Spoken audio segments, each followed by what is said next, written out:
Okay, तो हम last class में डिस्कस कर रहे थे स्टैगर्ड लाइक मॉलिक्यूल्स के पॉइंट ग्रुप के बारे में, ठीक है, जिसमें इस टाइप के जो मॉलिक्यूल्स होते हैं उनका जो पॉइंट ग्रुप होता है वो D3D होगा। स्क्वायर शेप के जो स्टैगर्ड मॉलिक्यूल रहेंगे, स्क्वायर शेप के जो स्टैगर्ड मॉलिक्यूल रहेंगे उनका पॉइंट ग्रुप D4D होता है। ये 5 कॉर्नर जिसके रहेंगे उसके D5D होता है, और 6 कॉर्नर जिसके रहेंगे वो D6D होता है। और एलिन मॉलिक्यूल का जो होता है वो पॉइंट ग्रुप D2D रहेगा, ठीक है। XeF2 के बारे में डिस्कस किए थे हम लोग। XeF2 का स्ट्रक्चर लीनियर शेप का आता है, तो D इंफिनिटी H हो जाता है इसका पॉइंट ग्रुप। XeOF4 का हाइब्रिडाइजेशन निकालने पे कितना आ जाएगा, sp3d2। इसमें टोटल 5 बॉन्ड पेयर्स हैं, एक स्टेरिक फैक्टर बच जाता है, तो वो लोन पेयर में कंसिडर करेंगे, और इसका जो पॉइंट ग्रुप हो जाएगा वो C4b होता है। इसके बारे में हम लोग कल डिस्कस कर चुके थे, है ना। यहाँ पे से था, फिर आपने सभी मॉलिक्यूल्स को आपने देखा होगा कि किसका किसका हाइब्रिडाइजेशन निकाल करके उसका शेप देखा होगा, फिर उसके बेसिस पे पॉइंट ग्रुप निकाला गया है, ठीक। हाइब्रिडाइजेशन वाला पोर्शन आप सभी को आता ही होगा, तो मैं सीधा शेप पे आता हूँ। तो ये मॉलिक्यूल का XeOF2 का जो शेप है वो कुछ इस तरीके से है। यहाँ पे लोन पेयर्स हैं, और ये ऑक्सीजन यहाँ पे, और फ्लोरीन एक्सियल बॉन्ड पे है, ठीक है। तो यहाँ पे से अगर C2b, इसका पॉइंट ग्रुप क्या आ रहा है, C2b। सबसे पहले हम लोग देख लेते हैं एक्सिस ऑफ सिमेट्री कहाँ से लगता है। हमारा स्टेप क्या रहता है, सबसे पहले एक्सिस ऑफ सिमेट्री को देखना, उसके बाद फिर उसका परपेंडिकुलर C2 को देखना।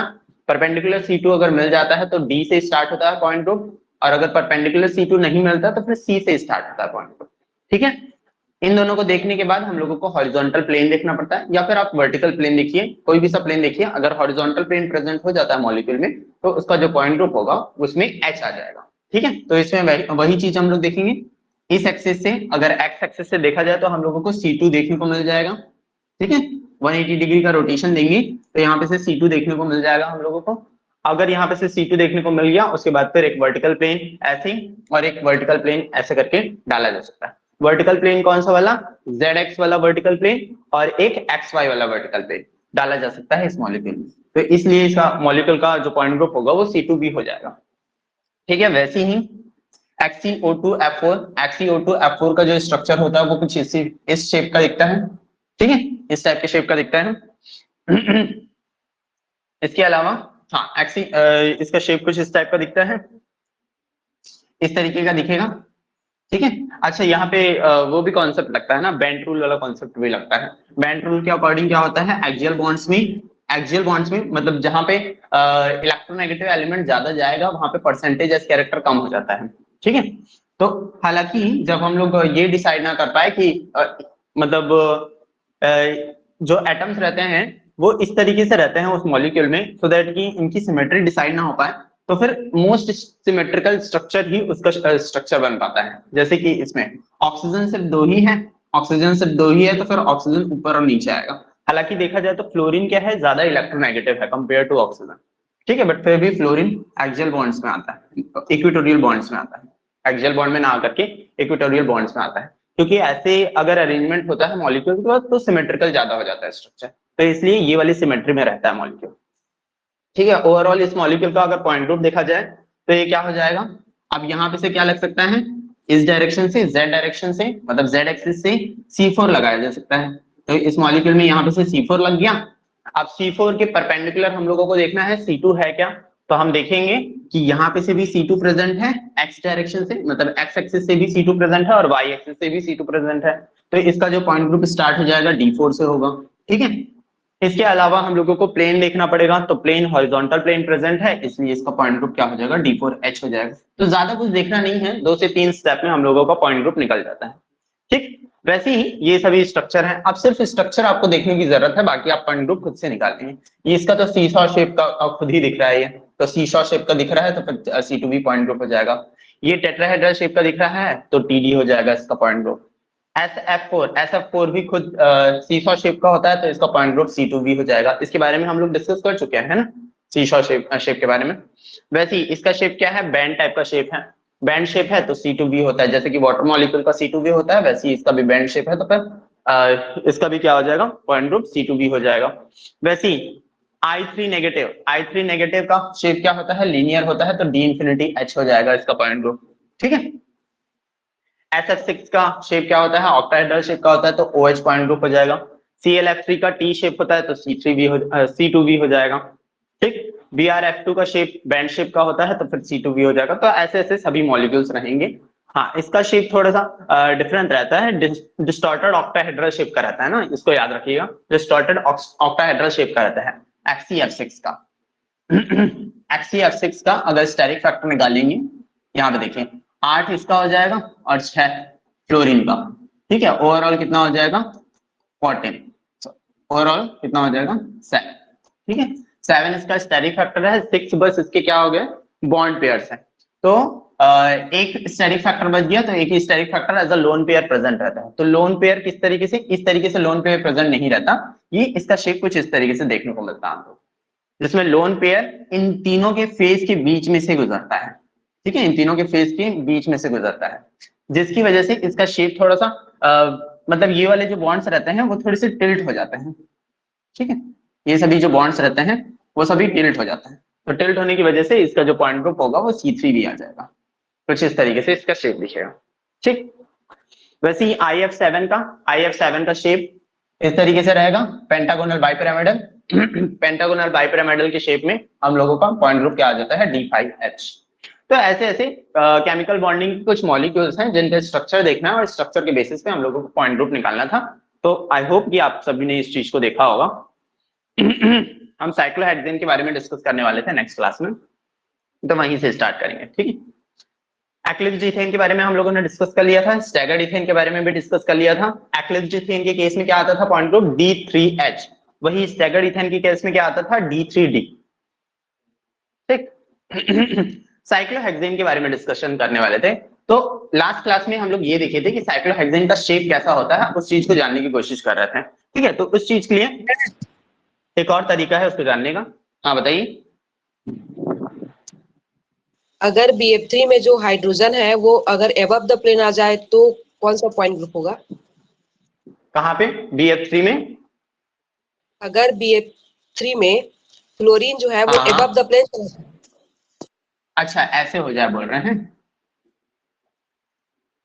ऐसे हो जाए तीनों क्लोरीन। हाँ तो तीनों फ्लोरीन ऊपर की तरफ आ गया, मतलब इसका शेप पिरामिडल शेप का हो गया, तो इसका पॉइंट ग्रुप C3 भी हो जाएगा।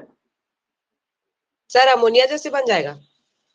हाँ एग्जैक्टली, अमोनिया सही बन जाएगा। ठीक है, ठीक है, आगे बढ़ो। Yes sir. तो हम लोग साइक्लोहेक्सेन में आ रहे थे। साइक्लोहेक्सेन को अब मेरे पास एक और टूल है जिससे साइक्लोहेक्सेन को समझाया जा सकता है। यहाँ पे ये जो साइट है इसको देख लीजिएगा, आप खुद भी ओपन कर सकते हैं मोबाइल वगैरह में, लैपटॉप वगैरह में। symmetry@OtterBN करके एक वेबसाइट है जिसमें आप सिमेट्री एलिमेंट देख सकते हैं बहुत सारे मॉलिक्यूल्स का, ठीक है। चलिए देखते हैं। हम लोग साइक्लोहेक्सेन के बारे में बात कर रहे हैं, है ना।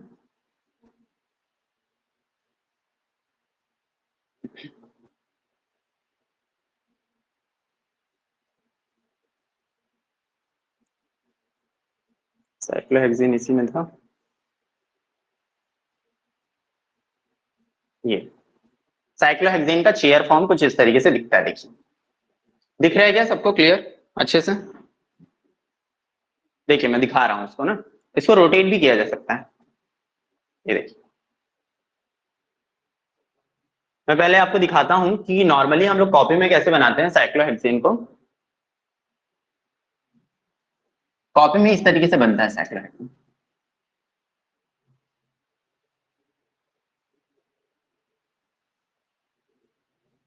ऐसे करके बनाते हैं हम, ऐसे करके, ठीक है। यहाँ पे एक कार्बन रहता है, मैं सिर्फ कार्बन की पोजीशन को दिखा रहा हूं फिलहाल। ये सभी कार्बन की पोजीशन है, ठीक। ये सभी क्या है कार्बन का पोजीशन है। तो एग्जैक्टली सेम 3D रिप्रेजेंटेशन में ये साइक्लोहेक्सेन कुछ इस तरीके से दिखता है, ये देखिए साइक्लोहेक्सेन कैसे किए, ऐसे ऐसे ऐसे, ठीक है। ये देखिए ऐसे ऐसे ऐसे, फिर ये ऐसे, फिर ये ऐसे, फिर ये नीचे। दिख रहा है क्या, क्लियर हो रहा है क्या स्ट्रक्चर? देखिए अच्छे से 3 डायमेंशनल स्ट्रक्चर है। मैं जिस तरीके से बनाया हूं अभी नोटपैड में, मतलब वो जो भी था उसमें, मतलब वो ग्रीन बोर्ड में, वैसे ही एग्जैक्टली इसको उसका जो कॉन्फ़िगरेशन है एग्जैक्टली वैसे ही रखा हूं इसमें। हालांकि यहाँ पे हाइड्रोजन्स भी दिख रहे होंगे आपको, बट मैंने सिर्फ कार्बन को रिप्रेजेंट किया उसमें। देखिए समझ में आ रहा है क्या? इसकी स्ट्रक्चर को पहले समझ लीजिए, उसके बाद फिर हम लोग सिमेट्री एलिमेंट्स देखेंगे इसमें। समझ में आ रहा है क्या स्ट्रक्चर? सब बताइए एक बार। Yes sir. फिर मैं दूसरे ओरिएंटेशन से दिखाऊंगा इस मॉलिक्यूल को। देखिए चेयर फॉर्म है इसका, चेयर फॉर्म, ये चेयर फॉर्म में है।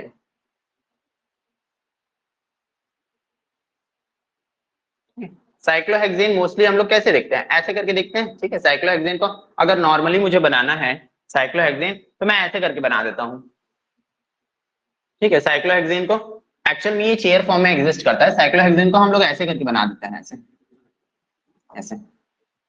बट एक्चुअल में ये चेयर फॉर्म में इस तरीके से रहता है, मतलब इसके बॉन्ड्स ना ऊपर नीचे करके होते हैं। तो वही जो रिप्रेजेंटेशन है वो यहाँ पे दिख रहा है आपको। देखिए जो साइक्लोहेक्सेन जो नॉर्मल बनाया जाता है वो वैसे दिखता है, और एक्चुअल में ये चेयर फॉर्म में ये ऐसे रहता है। देखिए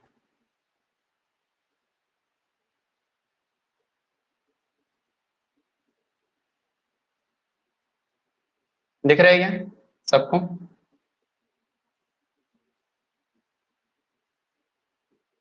दो मिनट इसको और अच्छे से करता हूँ।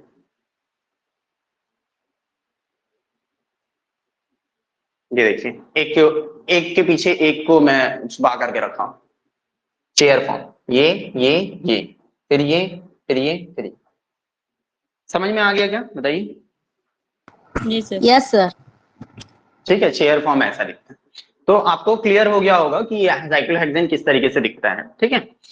अब हम लोग क्या करने वाले हैं, इसमें सिमेट्री एलिमेंट्स देखने वाले। अच्छा, इसका एक और रिप्रेजेंटेशन दिखाता हूं, जैसे कि नोट्स में दिया हुआ है। जो नोट्स में जिस तरीके से इसको रिप्रेजेंट किया गया है, जैसे ये साइक्लोहेक्सेन हुआ है ना, कहा गया ये साइक्लोहेक्सेन हुआ। साइक्लोहेक्सेन को ना ऐसे करके रिप्रेजेंट किया है हम लोग।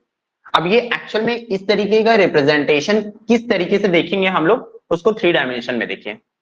मतलब ये वाला जो रिप्रेजेंटेशन किया गया है ना, उसको किस तरीके से देखा जा रहा है, सो दैट की मॉलिक्यूल ऐसा दिख रहा है, उस चीज को देखते हैं इस 3D रिप्रेजेंटेशन। देखिए ध्यान से देखिएगा, जैसा है पहले जो ओरिएंटेशन में है, अब इसकी ओरिएंटेशन को मैं चेंज कर रहा हूँ।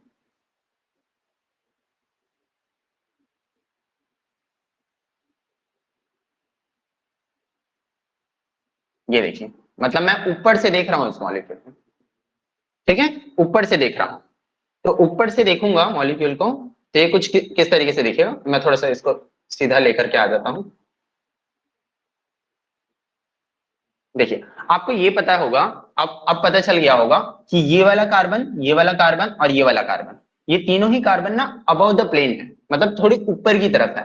और ये वाला कार्बन और ये वाला कार्बन और ये वाला कार्बन, ये तीनों ही कार्बन ना नीचे की तरफ है, ठीक है। मैं क्या बोल रहा हूँ, एक बार फिर से देखिए अच्छे से। ये देखिए इस एंगल से आपको पता चल रहा होगा कि ये वाला कार्बन, ये वाला कार्बन और ये वाला कार्बन थोड़ा सा ना ऊपर की तरफ है, और ये कार्बन, ये कार्बन और ये कार्बन, ये तीनों ही कार्बन, ये कार्बन, ये कार्बन और ये कार्बन, ये तीनों ही कार्बन ना नीचे की तरफ है, ठीक है। ये कार्बन, ये कार्बन और ये कार्बन, ये तीनों ऊपर की तरफ है, ये देखिए ऐसे। और ये कार्बन, ये कार्बन और ये कार्बन तीनों नीचे की तरफ है, ठीक है। तो इसी चीज को ना रिप्रेजेंट किया गया है। देखिए अब ऐसे करके रख रहा हूं इसको। अब देखिए ऊपर के ये 3 कार्बन 1 2 3, ये तीनों मिलकर के ट्रायंगल शेप बना रहे हैं। तो देखिए ये तीनों मिलकर के एक ट्रायंगल शेप बना रहे हैं यहाँ पे, ठीक। ये वाला, ये तीनों मिलकर के एक ट्रायंगल शेप बनाया ऐसे ऊपर की तरफ, ठीक। और नीचे के वैसे ही नीचे के 3 कार्बन, ये देखिए ये और ये तीनों मिलकर के एक ट्रायंगल शेप बना रहे हैं, जस्ट उल्टा वाला। 1 2 3, ये तीनों मिलकर के उल्टा वाला ट्रायंगल शेप बना रहे हैं। तो ये तीनों ट्रायंगल शेप कहाँ पे है, तीनों का ट्रायंगल शेप ये देखिए नीचे की तरफ, इसीलिए इसको अंदर की तरफ शो किया गया, ठीक है। क्लियर हुआ ये वाला स्ट्रक्चर? मतलब इस पॉइंट ऑफ व्यू से समझ में आया ये वाला स्ट्रक्चर। हमने चेयर फॉर्म मतलब चेयर उसका साइड व्यू देख लिया और एक अपर व्यू देख लिया, ठीक है। चेयर कंफर्मेशन का ये साइक्लोहेक्सेन का एक साइड व्यू देख लिया और एक अपर व्यू देख लिया। ठीक है, अब हम लोग आते हैं सिमेट्री एलिमेंट्स पे, कि कौन कौन सा सिमेट्री एलिमेंट इसमें लगता है और क्यों इसका पॉइंट ग्रुप D3D हो जाता है। ठीक है, सेम प्रोसेस फॉलो करेंगे, स्टार्ट करेंगे हम लोग एक्सिस ऑफ सिमेट्री से। अब आते हैं पूरे 3D मॉडल में। ठीक है, अब देखिए इसको पहले ओरिजिनली जो फॉर्म में है उसके उसी फॉर्म में रख देता हूं फिलहाल। ये देखिए, ये इसका ओरिजिनल फॉर्म है। ठीक है, चेयर फॉर्म, ये इसका चेयर फॉर्म है। ठीक है, आपको पता चल रहा होगा कि एक के बाद एक के पीछे एक एटम्स छुपे हुए हैं। ठीक है, 3D रिप्रेजेंटेशन में एक के पीछे एक एटम छुपे हुए हैं, आपको दिख रहा है। ठीक है, तो मैं ओरिजिनली इसको इसके फॉर्म में रख देता हूं। अब आइडेंटिटी तो सब में होता है, तो आइडेंटिटी लगाने की जरूरत नहीं, हम लोग स्टार्ट करेंगे C3 एक्सिस ऑफ रोटेशन से। ठीक है, मॉलिक्यूल में कौन सा C3 एक्सिस ऑफ रोटेशन कहां पे देखने को मिल रहा है वो चीज हम लोग देखने की कोशिश करेंगे। सबसे पहले मॉलिक्यूल को C3 एक्सिस ऑफ रोटेशन देखने के लिए कौन सा एंगल सही है उस एंगल पे ले आते हैं। पहले तो ये एंगल सही है इस मॉलिक्यूल को C3 एक्सिस ऑफ रोटेशन देखने के लिए। अब देखिए कैसे दिखेगा। C3 एक्सिस कहां से लगेगा उसको भी देखते हैं। पहले C3 एक्सिस लगेगा यहां से, इस सेंटर पॉइंट से। ठीक है, अब जब C3 एक्सिस हम लोग लगाएंगे तो फिर वो दिखेगा कैसे, ये देखिए C3 एक्सिस हम लोगों ने कैसे लगाया, फिर से देखिएगा C3 एक्सिस कैसे लग रहा है इस मॉलिक्यूल में।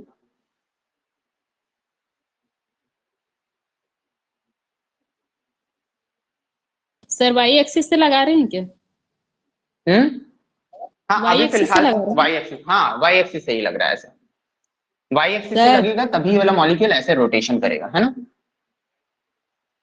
ये देखिए, फिर से मैं आपको एंगल को चेंज करके बता रहा हूं कि ये कैसे दिख रहा है मॉलिक्यूल। देखिए, ठीक है, अब ये Z एक्सिस में हो गया। अब ऐसे ही करके मॉलिक्यूल को ऐसे ही इसी एंगल में रख करके फिर से C3 लगा रहा हूं। ठीक है, देखिएगा मैं पहले बता देता हूं कि कौन कौन कहां पे जाने वाले हैं। ठीक, ये वाला जो एटम है ना वो यहां पे जाएगा, ये वाला एटम यहां पे आएगा। ठीक है, मतलब ऊपर के 3 एटम्स आपस में रिप्लेस करेंगे अपना पोजीशन, वैसे ही नीचे के 3 एटम्स आपस में रिप्लेस करेंगे अपना पोजीशन। देखिए,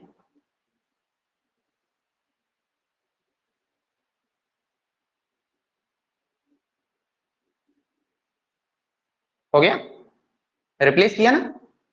यस यस सर। अब एक बार ऐसी रही,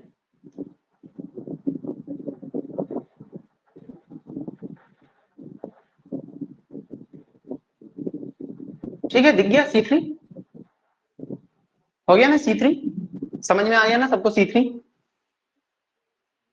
यस अब सर। आते हैं हम लोग नेक्स्ट, अब आते हैं हम लोग, अच्छा C3 तो मिल गया हम लोगों को, अब आते हैं हम लोग C2 पे। ठीक है, अब हम लोग देखते हैं कि इसका परपेंडिकुलर C2 कोई प्रेजेंट है क्या, ऐसा करके। ठीक है, तो उसको देखने के लिए क्या करेंगे, अब C2 देखेंगे। फिलहाल मेरा एंगल मैं ऐसे ही रखा हूं मॉलिक्यूल को। ठीक है, अब मैं C2 दिखा रहा हूं। C2 को देखने के लिए अब देखिए परपेंडिकुलर ये C3 था, ऊपर में Z एक्सिस से हम लोगों ने C3 लगा लिया। अब C2 को देखना है हम लोगों को परपेंडिकुलर C2 प्रेजेंट है क्या। मैं आपको पहले ही बता देता हूं कि ये जो बॉन्ड्स है ना, ये जो बॉन्ड्स है, जैसे यहाँ पे 1 2 2 बॉन्ड्स है, वैसे ही 1 2 2 बॉन्ड्स है, वैसे ही 1 2 2 बॉन्ड्स है, टोटल 6 बॉन्ड्स लगे हुए हैं। तो जो C2 जाता है ना वो 2 बॉन्ड से होते हुए जाता है। तो ये जैसे कि Y एक्सिस से अगर मैं लगाऊं तो C2 ने यहां से जाएगा। ठीक है, तो देखिए एक C2 लगा करके देखते हैं। ये देखिए यहीं से ये वाला C2 जा रहा है। अब इस मॉलिक्यूल को रोटेशन करूंगा तो कैसे दिखेगा, देखिए C2 गया ना,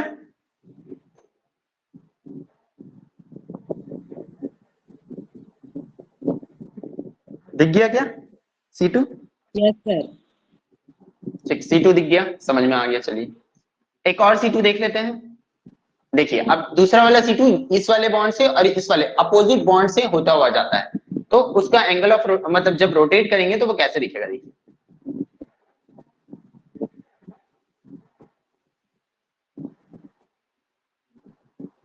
ठीक है, ये C2 हो गया।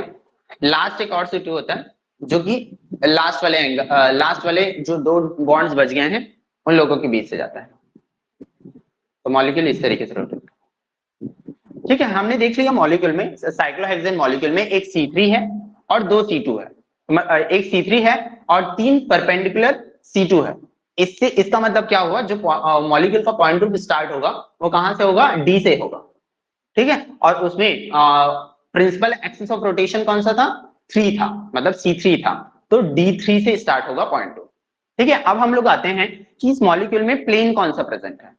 सबसे पहले तो देख लीजिए इस मॉलिक्यूल में आपको C3 कहां पे देखने को मिला, C3 यहां पे देखने को मिला। अगर मैं इस मॉलिक्यूल को परपेंडिकुलर प्लेन लूं, ऐसा करके परपेंडिकुलर प्लेन लूं, तो क्या परपेंडिकुलर प्लेन पॉसिबल है, क्या नहीं है। इस मॉलिक्यूल परपेंडिकुलर प्लेन पॉसिबल नहीं है, इसका मतलब मॉलिक्यूल में हॉरिजॉन्टल प्लेन नहीं है। अगर हॉरिजॉन्टल प्लेन नहीं है मॉलिक्यूल में, तो जो भी प्लेन होगा, जो भी वर्टिकल प्लेन होगा, वो सभी डायाहेड्रल प्लेन कहलाएगा, ठीक है, वो सभी डायाहेड्रल प्लेन कहलाएगा। अब हम लोग प्लेन्स को देखेंगे, ठीक है, प्लेन्स को देख लेते हैं। इसके अलावा और भी वो हैं इसमें सिमेट्री एलिमेंट्स है, उसको बाद में दिखाता हूं, पहले प्लेन्स को देख लीजिए। देखिए एक डायाहेड्रल प्लेन, इसको देखने के लिए इसके एंगल को थोड़ा सा रोटेट कर लेते हैं। देखिए ये डायाहेड्रल प्लेन, देखिए ये प्लेन, ठीक है। देखिए फिर से मॉलिक्यूल को थोड़ा सा एंगल को चेंज कर दे रहा हूं मैं,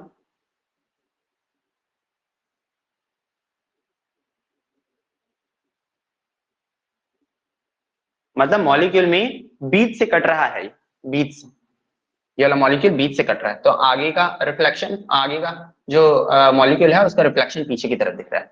एक बार देखिए फिर से, ठीक है, मतलब आगे पीछे रिफ्लेक्शन होगा। ये हो गया एक प्लेन। दूसरा प्लेन देखते हैं, दूसरा डायहेड्रल प्लेन। देखिए दूसरा डायहेड्रल प्लेन इस तरीके से,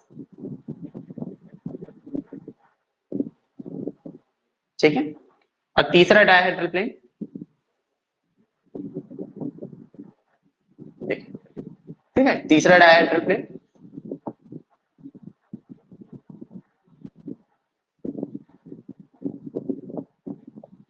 ठीक है, दिख रहा है सबको, तीसरा डायहेड्रल प्लेन है, ठीक है। तो ओवरऑल इसमें डायहेड्रल प्लेन देखने को मिल गया हम लोगों को, मतलब जो भी वर्टिकल प्लेन। अच्छा वर्टिकल प्लेन क्यों है, ये वर्टिकल प्लेन क्यों है, क्योंकि इसमें C3 एक्सिस के परपेंडिकुलर है ये।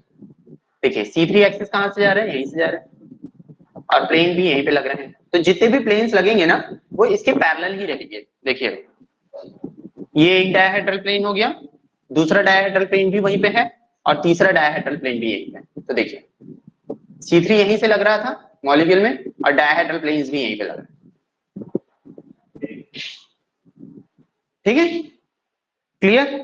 तो ये पैरेलल है, ये सभी प्लेन्स क्या है, पैरेलल है, तो इसलिए ये डायहेड्रल प्लेन्स क्या रहता है, वर्टिकल ही रहता है, बट जितने भी वर्टिकल प्लेन्स रहते हैं वो डायहेड्रल प्लेन रहते हैं, ठीक है। तो ओवरऑल मॉलिक्यूल का ये हो गया, तो इसका पॉइंट ग्रुप क्या हो जाएगा, D3D पॉइंट ग्रुप हो जाएगा। इसके अलावा इन सभी सिमेट्री एलिमेंट्स के अलावा और भी सिमेट्री एलिमेंट्स प्रेजेंट है इस मॉलिक्यूल में, उसको भी देख लेते हैं। सेंटर ऑफ इन्वर्जन को देखिए, सेंटर ऑफ इन्वर्जन कहां पे प्रेजेंट रहेगा, देखिए बीच में, ऑब्वियस सी बात है, सेंटर ऑफ इन्वर्जन बीच में ही प्रेजेंट रहेगा मॉलिक्यूल के। ये देखिए, ठीक है, सेंटर ऑफ इन्वर्जन। S6 देख लेते हैं, S6 एंगल ऑफ रोटेशन। देखिए S6 कैसे लगता है मॉलिक्यूल में, एक प्रिंसिपल एक्सिस लगाना पड़ता है और उसका परपेंडिकुलर प्लेन लगाना पड़ता है। तो S6 को दिखा रहा हूं, C3 का रोटेशन किया, फिर ऊपर में परपेंडिकुलर प्लेन। एक बार और देखिए, C3 का रोटेशन हुआ, परपेंडिकुलर प्लेन, ठीक है। एंगल को रोटेट करके दूसरा एंगल से दिखा रहा हूं इसी चीज को, ये देखिएगा फिर से, ये हुआ, ये ऐसे, ठीक है। देख लीजिए ये ऊपर है, ये ऊपर है और ये ऊपर है, ये तीनों ना नीचे नीचे हैं, और ये जो प्लेन लग रहा है वो इसको ऑलमोस्ट काटते हुए जा रहा है और इसको ऊपर से जा रहा है, मतलब इसके नीचे की तरफ से जा रहा है। तो एक बार फिर से देखिएगा इसको, ये आधा तक गया फिर नीचे, ठीक है। देखिए ये वाला यहाँ पे आता है ऊपर की तरफ, फिर ये नीचे की तरफ चले जाता है, और ये वाला हाइड्रोजन का रिफ्लेक्शन यहाँ पे आता है। देखिए फिर से ये यहाँ पे आया और ये नीचे की तरफ, ठीक है, फिर से देखिए, ऐसे नीचे, समझ में आया? तो ऐसे इसमें क्या है, S6 axis of rotation present, मतलब S6 improper axis of rotation present है साइक्लोहेक्सेन मॉलिक्यूल में। समझ में आ गया क्या ये? तो आते हैं हम लोग,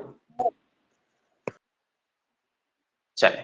तो इसलिए इस मॉलिक्यूल में क्या है, D3D इस मॉलिक्यूल का क्या हो जाएगा, पॉइंट ग्रुप हो जाएगा। ठीक है, chair confirmation of cyclohexane, chair confirmation of cyclohexane में एक एक्सियल होता है, मतलब जो बॉन्ड्स लगे हुए रहते हैं, हाइड्रोजन जो लगे रहते हैं, एक्सियल हाइड्रोजन रहता है और इक्वेटोरियल हाइड्रोजन रहता है। उसको मैं स्ट्रक्चर में एक बार रिप्रेजेंट कर देता हूँ, ये स्टीरियोकेमिस्ट्री में काफी ज्यादा हेल्पफुल रहेगा ये। मैं देखिए, ये मैं बता रहा हूँ ना कौन कौन सा एक्सियल है, कौन इक्वेटोरियल है। ठीक है, ओवरऑल सभी कार्बन दिख रहे होंगे अब। देखिए, इसमें ये वाला जो है ना हाइड्रोजन, ये एक्सियल हाइड्रोजन है, ये वाला जो है इक्वेटोरियल है। वैसे ये वाला एक्सियल है, इक्वेटोरियल है ये। ठीक है, वैसे ये एक्सियल, जो भी सीधा सीधा बॉन्ड दिखता है ना, वो सभी एक्सियल बॉन्ड्स कहलाता है। तो ये ऊपर की तरफ एक्सियल, नीचे की तरफ एक्सियल, फिर से ऊपर की तरफ एक्सियल, फिर नीचे की तरफ एक्सियल, फिर ऊपर की तरफ एक्सियल, फिर नीचे की तरफ एक्सियल, मतलब अल्टरनेट पोजीशंस पे रहते हैं एक्सियल बॉन्ड्स। वैसे ही जो बाकी बच गए वो सभी इक्वेटोरियल कहलाते हैं। ये वाला इक्वेटोरियल, ये इक्वेटोरियल, ये इक्वेटोरियल, ये इक्वेटोरियल, ये इक्वेटोरियल और लास्ट में वो वाला इक्वेटोरियल। ठीक है, तो इस तरीके से एक्सियल और इक्वेटोरियल होता है इसमें। क्लियर है यहाँ तक? एक्सियल इक्वेटोरियल क्या हुआ, शेप कैसा रहता है, चेयर फॉर्म का शेप कैसा रहता है, समझ में आ गया ना सबको? ठीक है, तो मैं आगे बढ़ता हूं अब।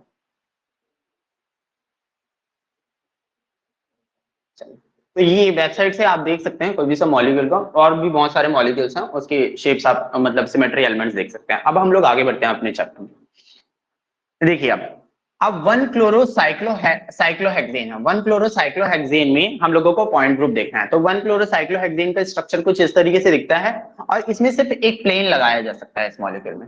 अगर एक क्लोरीन आ गया, यहाँ पे एक क्लोरीन ऐसे अगर आ जाता है, तो इस मॉलिक्यूल में सिर्फ और सिर्फ एक प्लेन लगाया जा सकता है। सिर्फ और सिर्फ अगर एक प्लेन लगाया जा सकता है, तो इस मॉलिक्यूल का जो पॉइंट ग्रुप होगा वो CS हो जाएगा। ठीक है, CS हो जाएगा। और जिस किसी भी मॉलिक्यूल में प्लेन लगाया जा सकता है वो ऑप्टिकली इनएक्टिव होता है। ठीक है, तो इसलिए ऑप्टिकली इनएक्टिव लिखा गया है। वैसे ही देखिए, 1,1 डाइक्लोरोसाइक्लोहेक्सेन, तो 1,1 डाइक्लोरोसाइक्लोहेक्सेन में क्या हो जाएगा, एक्सियल में और इक्वेटोरियल दोनों ही जगह पे क्लोरीन लग जाएगा। तो वहां पे भी अगर क्लोरीन लग जाता है तो एक प्लेन ऐसा ही इसी तरीके का एक प्लेन पास हो सकता है मॉलिक्यूल से, तो इसलिए इसका पॉइंट ग्रुप CS हो जाएगा। बाकी इसके अलावा और कोई सिमेट्री एलिमेंट नहीं लगने वाले ना इसमें, जैसे C3 हो गया, C2 हो गया, ये सभी सिमेट्री एलिमेंट नहीं लगने वाले।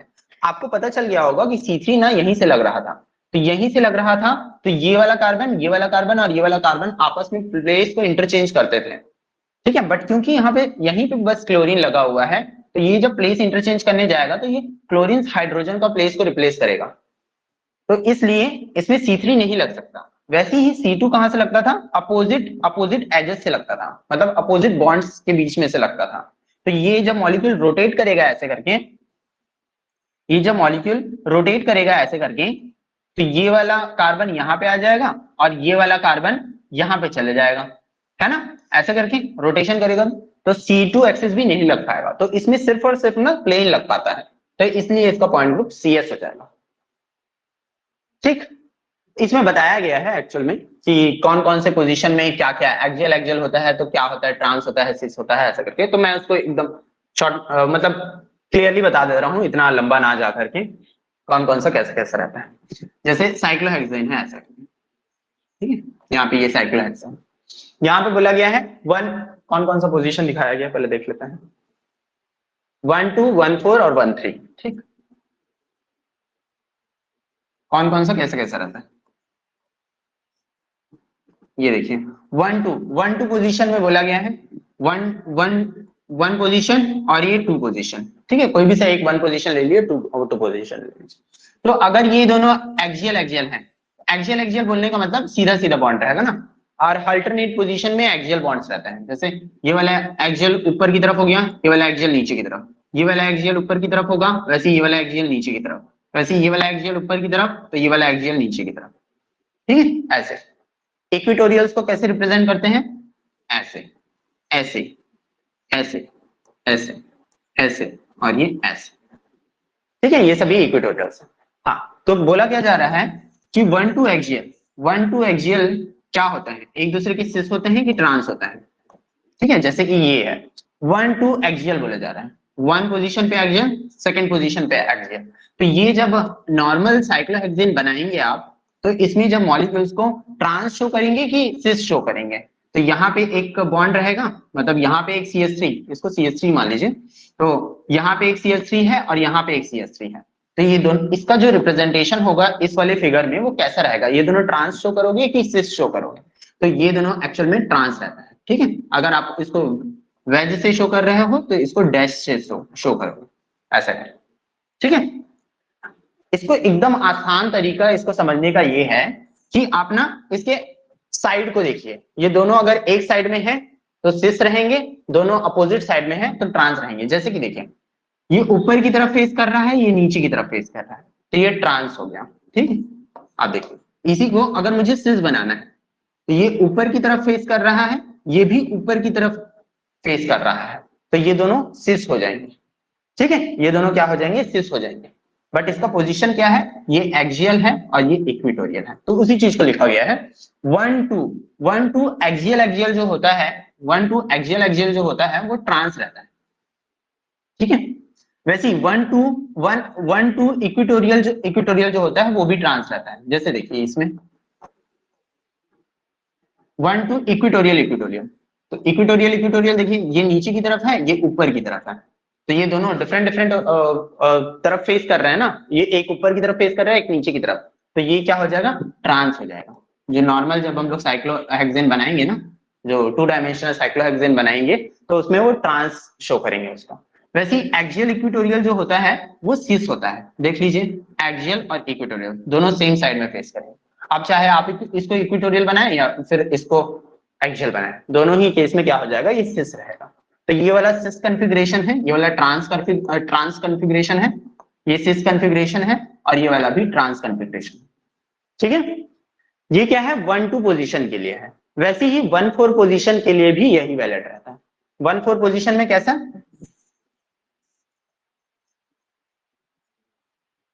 1-4 पोजीशन में कैसा हो जाएगा,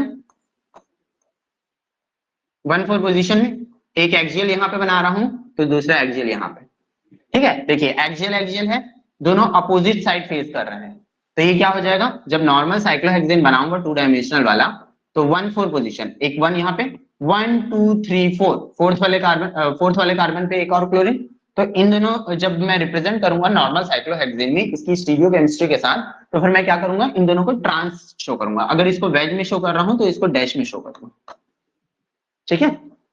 वही अगर ये एक्सियल एक्सियल ना हो करके एक्सियल इक्वेटोरियल होता तो देखिए ये भी ऊपर फेस कर रहा है, ये भी ऊपर फेस कर रहा है, तो अगर मैं इसको वेज से शो कर रहा हूं तो इसको भी वेज से ही शो करूंगा, यहाँ पे इसको भी वेज से ही शो करूंगा, ठीक है। समझ में आ गया, सर ये 1-4 के लिए और 1-2 के लिए हुआ ऐसे। वैसे ही 1-3 के केस में क्या हो जाता है, 1-3 के केस में, बस 1-3 के केस में इसका जस्ट उल्टा हो जाता है। 1-3 कौन कौन सा पोजीशन है देख लीजिए, ये 1 हो गया और ये 3 हो गया, ठीक है, 1-3 पोजीशन। तो अगर मैं इसको एक्सियल शो कर रहा हूं ऐसे, तो ये भी एक्सियल ऐसे, एक्सियल एक्सियल। आप देखिए, आप खुद बताइए इसमें सिस होगा कि ट्रांस होगा, सिस सिस होगा, क्योंकि दोनों सेम साइड फेस कर रहे हैं, ठीक है। अगर एक्सियल इक्वेटोरियल शो करता तो आप बताइए क्या होगा, ट्रांस होगा। ट्रांस होगा, ठीक है। तो यही चीज बस सीखने का है यहाँ पे इस वाले टेबल सर से, ताकि, हाँ बोलिए, सारे एक्सो बॉन्ड एक हाँ दूसरे के सिस होते हैं और एंडो बॉन्ड एक दूसरे के ट्रांस होते हैं। कैसे, नहीं समझा मैं। सारे एक्सो बॉन्ड होते हैं ना जो, एक्सो बॉन्ड जो एक्सियल में जो बोल रहे हैं आप, हाँ वो एक दूसरे के सिस होते हैं नहीं, तो और जो 1-3 पोजीशन में वो सिस हो जाएगा, 1-3 पोजीशन में वो सिस हो जाएगा। देखिए अभी अभी देखें हम लोग, यहाँ पे ये वाला और ये वाला बॉन्ड, ये दोनों सिस हो गया था। 1-4 पोजीशन या फिर 1-2 पोजीशन में ये दोनों क्या रहता है, ट्रांस रहता है, ठीक, ठीक है। तो अब जब जैसे ये वाला स्ट्रक्चर आ रहा है, ऐसा वाला स्ट्रक्चर आ रहा है, तो इसका पॉइंट ग्रुप पूछ लिया जाएगा। तो हम लोगों को पहले ना ये वाला स्ट्रक्चर बना करके देखना पड़ेगा, और एक्सियल इक्वेटोरियल का मतलब हम लोगों को समझ होगा तब जाकर के हम लोग इसको बना पाएंगे, इसलिए उस चीज को डिस्क्राइब किया गया है। ठीक है, बाकी फिर देखिए आगे ये सभी फिर से वही पॉइंट ग्रुप्स के बारे में डिस्कशन किया गया है। 1,2 डाइक्लोरोसाइक्लोहेक्सेन, 1,2 डाइक्लोरोसाइक्लोहेक्सेन में यहाँ पे इक्वेटोरियल वाला है और यहाँ पे एक्सियल वाला है। तो इसमें जो पॉइंट ग्रुप आएगा वो C2 वाला पॉइंट ग्रुप आएगा। ठीक, C2 पॉइंट ग्रुप कहाँ से, सिर्फ यहाँ पे से एक C2 एक्सिस बस लगेगा। जब कभी भी मॉलिक्यूल रोटेट करता है ना, तो एक्सियल बॉन्ड इक्वेटोरियल में चले जाता है, इक्वेटोरियल बॉन्ड एक्सियल में चले जाता है। एक बार देख लेते हैं 3D representation. Sir vertical plane of symmetry क्यों नहीं लग रहा है इसमें? 2 मिनट चेक कर लेते हैं। यहाँ पे से वर्टिकल प्लेन लगाएंगे तो फिर ये क्लोरीन और हाइड्रोजन बस कट पाएगा। यहाँ पे क्लोरीन जो बचा हुआ है ना, वो इस तरफ रिफ्लेक्शन शो करना चाहिए था हाइड्रोजन के पास, बट नहीं कर पाएगा। अपोजिट फेसेस वो करता है ना, अपोजिट फेसेस वर्टिकल प्लेन्स में कटते हैं, तो ये अपोजिट नहीं है, ये जस्ट नेक्स्ट वाला कार्बन है। देखिए इसमें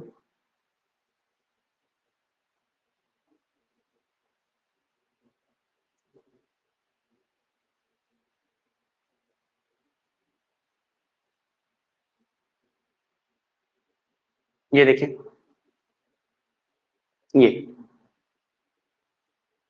ये जो क्लोरीन लगा हुआ है ना, यहाँ पे क्लोरीन लगा हुआ है और यहाँ पे क्लोरीन लगा हुआ है।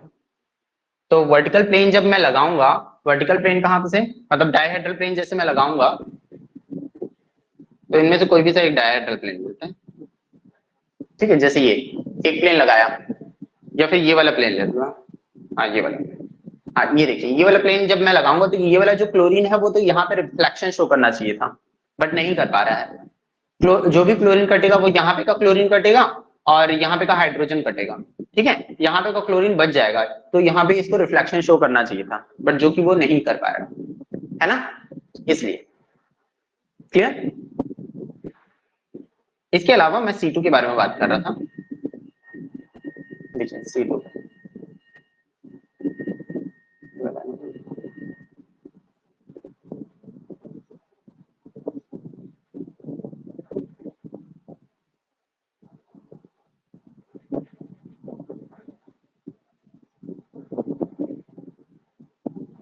यहाँ पे ऐसे लगता है।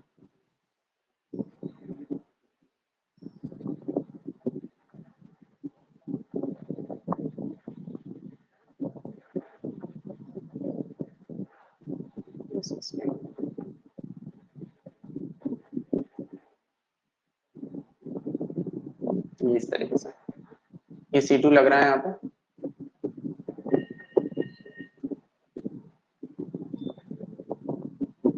इसमें देख लेता हूँ,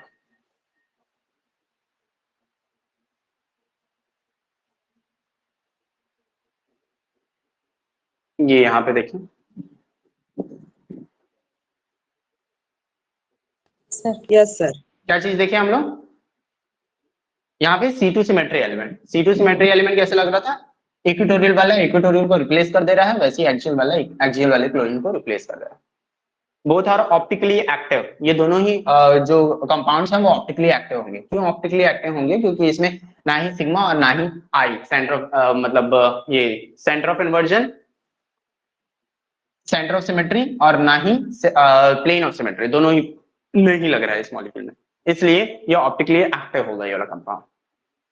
ठीक, आगे देखते हैं। वैसी और भी डिफरेंट वेरिएशंस हैं इसमें।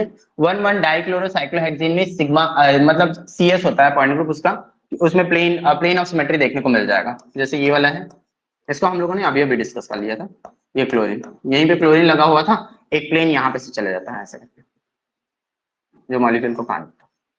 ठीक, तो ये कंप्लीट क्लोरीन भी करता और सभी एक दूसरे को रिफ्लेक्ट करता। तो ये हो गया। हाँ, अब इसके अलावा ये सभी जो 2 मॉलिक्यूल्स हैं, इसमें ये आइडेंटिटी है, मतलब ये इसमें एक भी एलिमेंट ऑफ सिमेट्री प्रेजेंट नहीं होगा। अगर ये क्लोरीन इक्वेटोरियम में रहते तो एक दूसरे को रिप्लेस कर सकते थे, बट यहाँ पे क्या हो रहा है, एक दूसरे को रिप्लेस नहीं कर पा रहे हैं, तो इसलिए इसमें सिर्फ आइडेंटिटी सिमेट्री एलिमेंट बनेगा। यहाँ पे 1,3 एक्सियल डाइक्लोरो साइक्लोहेक्सेन है, तो 1,3 डाइएक्सियल 1,3 एक्सियल एक्सियल देखिए यहाँ पे क्लोरीन लगा हुआ है और यहाँ पे क्लोरीन लगा हुआ है। इसके बीच से जब मॉलिक्यूल को काटेंगे तो फिर ये वाला क्लोरीन ये वाले क्लोरीन से रिप्लेस करेगा, मतलब रिफ्लेक्शन शो करेगा, तो इसलिए इसमें एक प्लेन प्रेजेंट है और इसका पॉइंट ग्रुप CS हो जाएगा। तो ऐसे और भी मॉलिक्यूल्स हैं, ठीक। वैसे ये वाला मॉलिक्यूल हो गया, इस वाले मॉलिक्यूल में भी कोई सिमेट्री एलिमेंट नहीं लग रहा है, 1,3 डाइक्लोरो साइक्लोहेक्सेन जिसमें एक्सियल इक्वेटोरियल रहेगा। एक्सियल इक्वेटोरियल रहेगा तो फिर इसमें कोई भी प्लेन ऑफ सिमेट्री नहीं लग रहा है, इसमें ऑप्टिकली एक्टिव होगा और ये क्या हो जाएगा, इसमें पॉइंट ग्रुप क्या हो जाएगा, C1। वैसे ही इसमें इक्वेटोरियल इक्वेटोरियल है, इक्वेटोरियल इक्वेटोरियल पोजीशन में फिर से बीच से प्लेन लगेगा इसमें, यहाँ पे से। हाँ बोलिए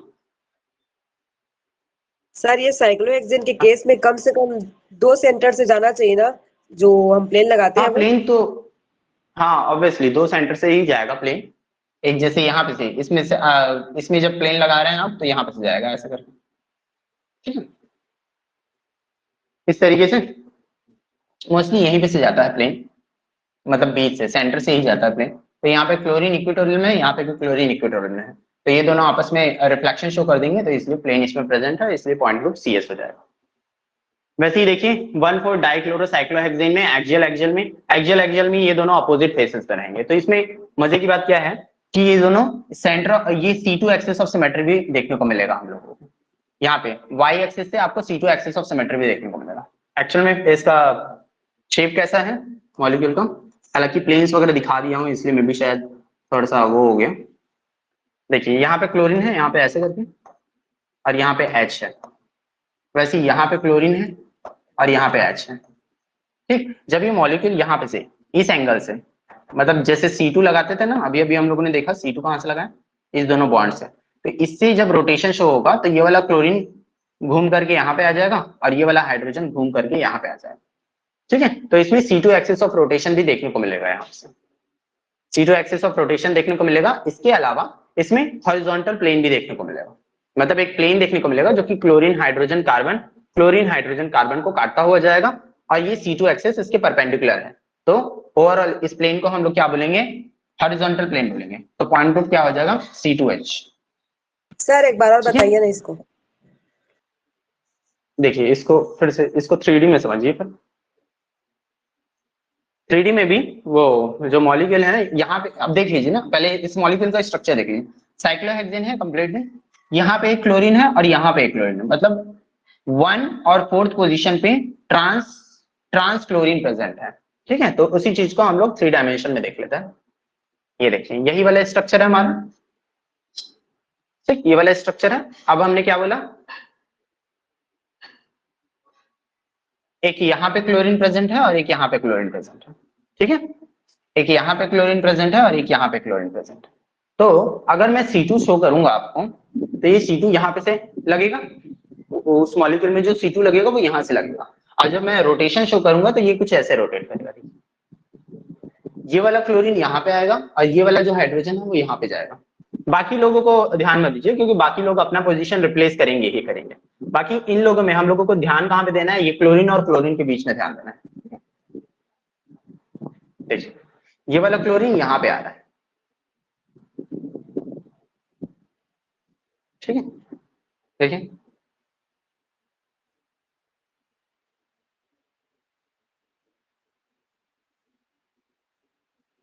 ठीक है, आ गया, ओके।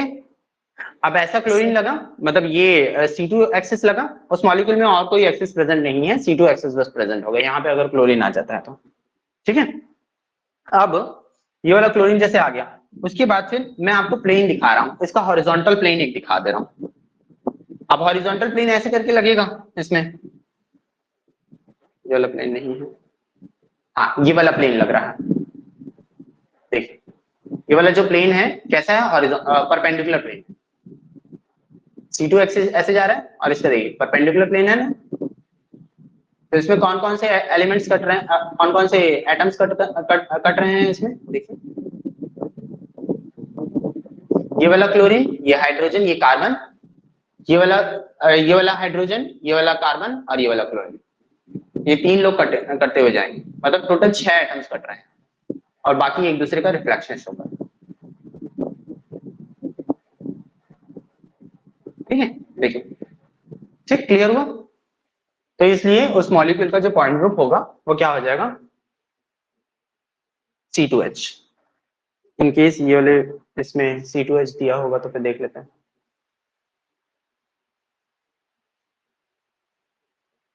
इसमें 1,2 डाइफ्लोरोइथाइलिन मॉलिक्यूल का,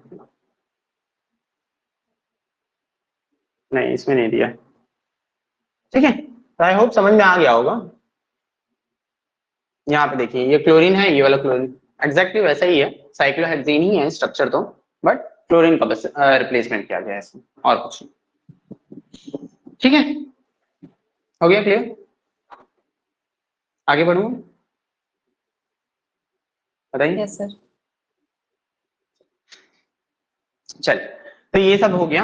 अब एक्लिप्स्ड फेरोसिन के बारे में हम लोग डिस्कस कर चुके थे। D5H होता है पॉइंट ग्रुप, क्रोमोफोर ये D5H होता है, मतलब कोई भी सब जो मेटल रहेगा बीच में सैंडविच टाइप का शेप रहता है, सैंडविच टाइप का सैंडविच कंपाउंड रहता है। सैंडविच कंपाउंड का ऊपर और नीचे में अगर सेम टाइप के लिगेंड्स लगे हुए हैं तो उनका जो पॉइंट ग्रुप रहेगा उसके अकॉर्डिंग चेंज रहता है। अगर 4 रिंग है तो D4H हो जाएगा, 5 रिंग है तो D5H हो जाएगा, 6 रिंग है तो D6H हो जाएगा। इसको कल भी देखे थे।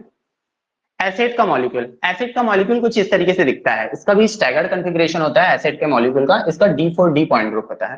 एक बार देख लेते हैं उस वाले में एसिड का मॉलिक्यूल है कि नहीं।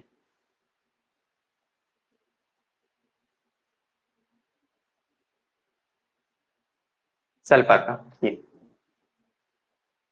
सल्फर का मॉलिक्यूल, ये है सल्फर का मॉलिक्यूल, एसिड मॉलिक्यूल। देखिए वो जो रिप्रेजेंट किया गया है स्ट्रक्चर, उसमें यहाँ पे जो स्ट्रक्चर रिप्रेजेंट किया गया है ये वाला, देखिए स्क्वायर शेप ऊपर की तरफ, स्क्वायर शेप नीचे की तरफ, ये लिखा हुआ है below the plane above the plane. इसका जो पॉइंट ग्रुप होता है D4D होता है। किस तरीके से होगा उसको देख लेंगे एक बार। एसिड का स्ट्रक्चर कुछ इस तरीके से दिखता है, जो कॉपी में रिप्रेजेंट किया गया है उसको अपर व्यू से रिप्रेजेंट किया गया है। ठीक है, वो कुछ इस तरीके से देखिए, एक डब्बा बना यहाँ पे ऐसे, ये 4 एटम्स के बीच में, वैसे ही नीचे की तरफ जो 4 एटम्स प्रेजेंट हैं 1 2 3 4, ये डब्बा बना। ठीक है, तो ओवरऑल ये। अब इसमें हम लोग सिमेट्री एलिमेंट देख रहे हैं। इसका पॉइंट ग्रुप क्या है, इसका पॉइंट ग्रुप D4D है। तो ओवरऑल इसमें कौन कौन से, सबसे पहले तो C4 सिमेट्री एलिमेंट देखने को मिलेगा हम लोगों को। C4 सिमेट्री एलिमेंट कहां से जाता है, यहां से जाएगा। देखिए, तो मैं यहीं पे रिप्रेजेंट कर रहा हूँ ना, इसी एंगल से रिप्रेजेंट कर रहा हूँ।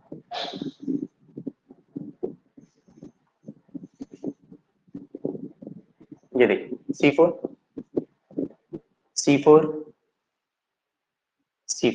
ठीक है, C4 ही है। C4 सिमेट्री एलिमेंट देखने को मिल गया। अब C4 अगर प्रेजेंट है तो इसमें एक C2 भी प्रेजेंट होगा जो कि परपेंडिकुलर होगा C4 के, तब जाकर के इसका पॉइंट ग्रुप D से स्टार्ट हो रहा है, तो D4 बोल रहे हैं। ठीक है, तो देखिए C2 कहां पे प्रेजेंट है,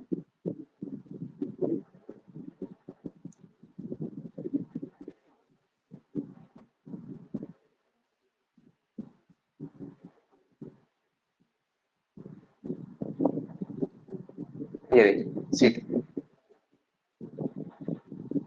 ठीक है, ये एक C2 हो गया, दूसरा C2 हो गया। ठीक, तीसरा C2 हो गया, फोर्थ वाला C2, फोर्थ C2। अब इन सभी C2 के परपेंडिकुलर में C4 भी है ना, तो ये C4 ऐसा है, देखिए ये C4 है। ठीक, C4 का एंगल ऑफ रोटेशन कैसा है, ये देखिए ऐसे। C4 का एंगल ऑफ रोटेशन ऐसा है, बाकी C2 का एंगल ऑफ रोटेशन कैसे कैसे, ये देखिए ऐसे, ये ऐसे, इस तरीके से और इस तरीके से। ठीक है, तो ये C4 के एंगल ऑफ रोटेशन, मतलब C2 के एंगल ऑफ रोटेशन, और C4 का एंगल ऑफ रोटेशन ये। ठीक है, तो इससे ये कंफर्म हो गया कि इसका जो पॉइंट ग्रुप स्टार्ट होगा वो D4 से होगा। ठीक, अब D4 हो गया। अब हम लोग देख लेते हैं, इसमें हॉरिजॉन्टल प्लेन तो प्रेजेंट नहीं है, तो जो भी प्लेन होगा वर्टिकल प्लेन होगा। अब वर्टिकल प्लेन्स को भी देख लेते हैं इनके साथ साथ। वर्टिकल प्लेन का जो रिलेशन हो, मतलब डाइहेड्रल प्लेन का जो रिलेशन है वो किससे होता है, प्रिंसिपल एक्सिस से। तो प्रिंसिपल एक्सिस को बस रख रहा हूं इसमें, बाकी C2 लोगों को हटा देता हूं। वरना कॉम्प्लिकेट दिखेगा बहुत ज्यादा।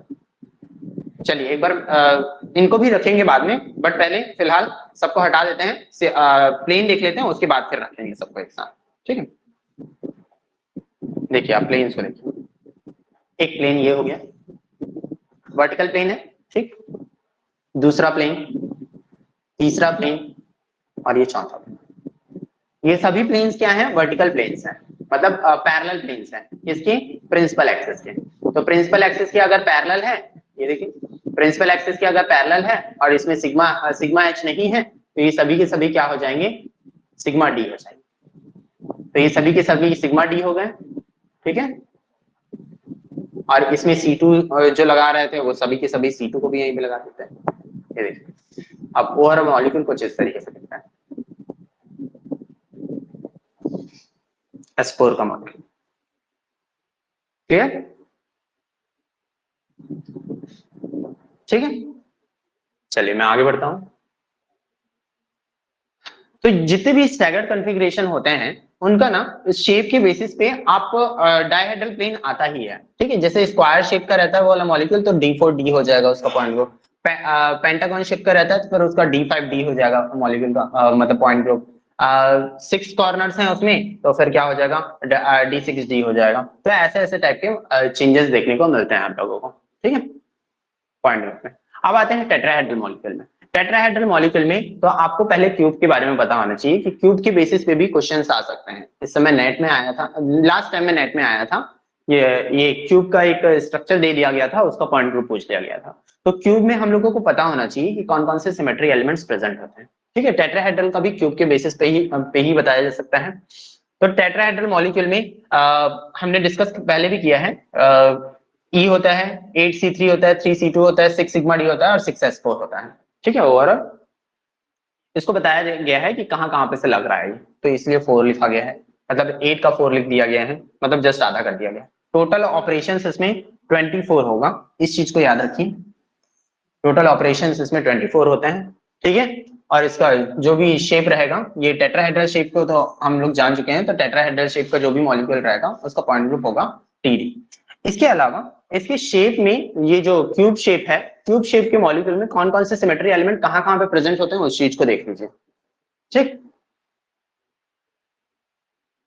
अगर वो वाले शेप में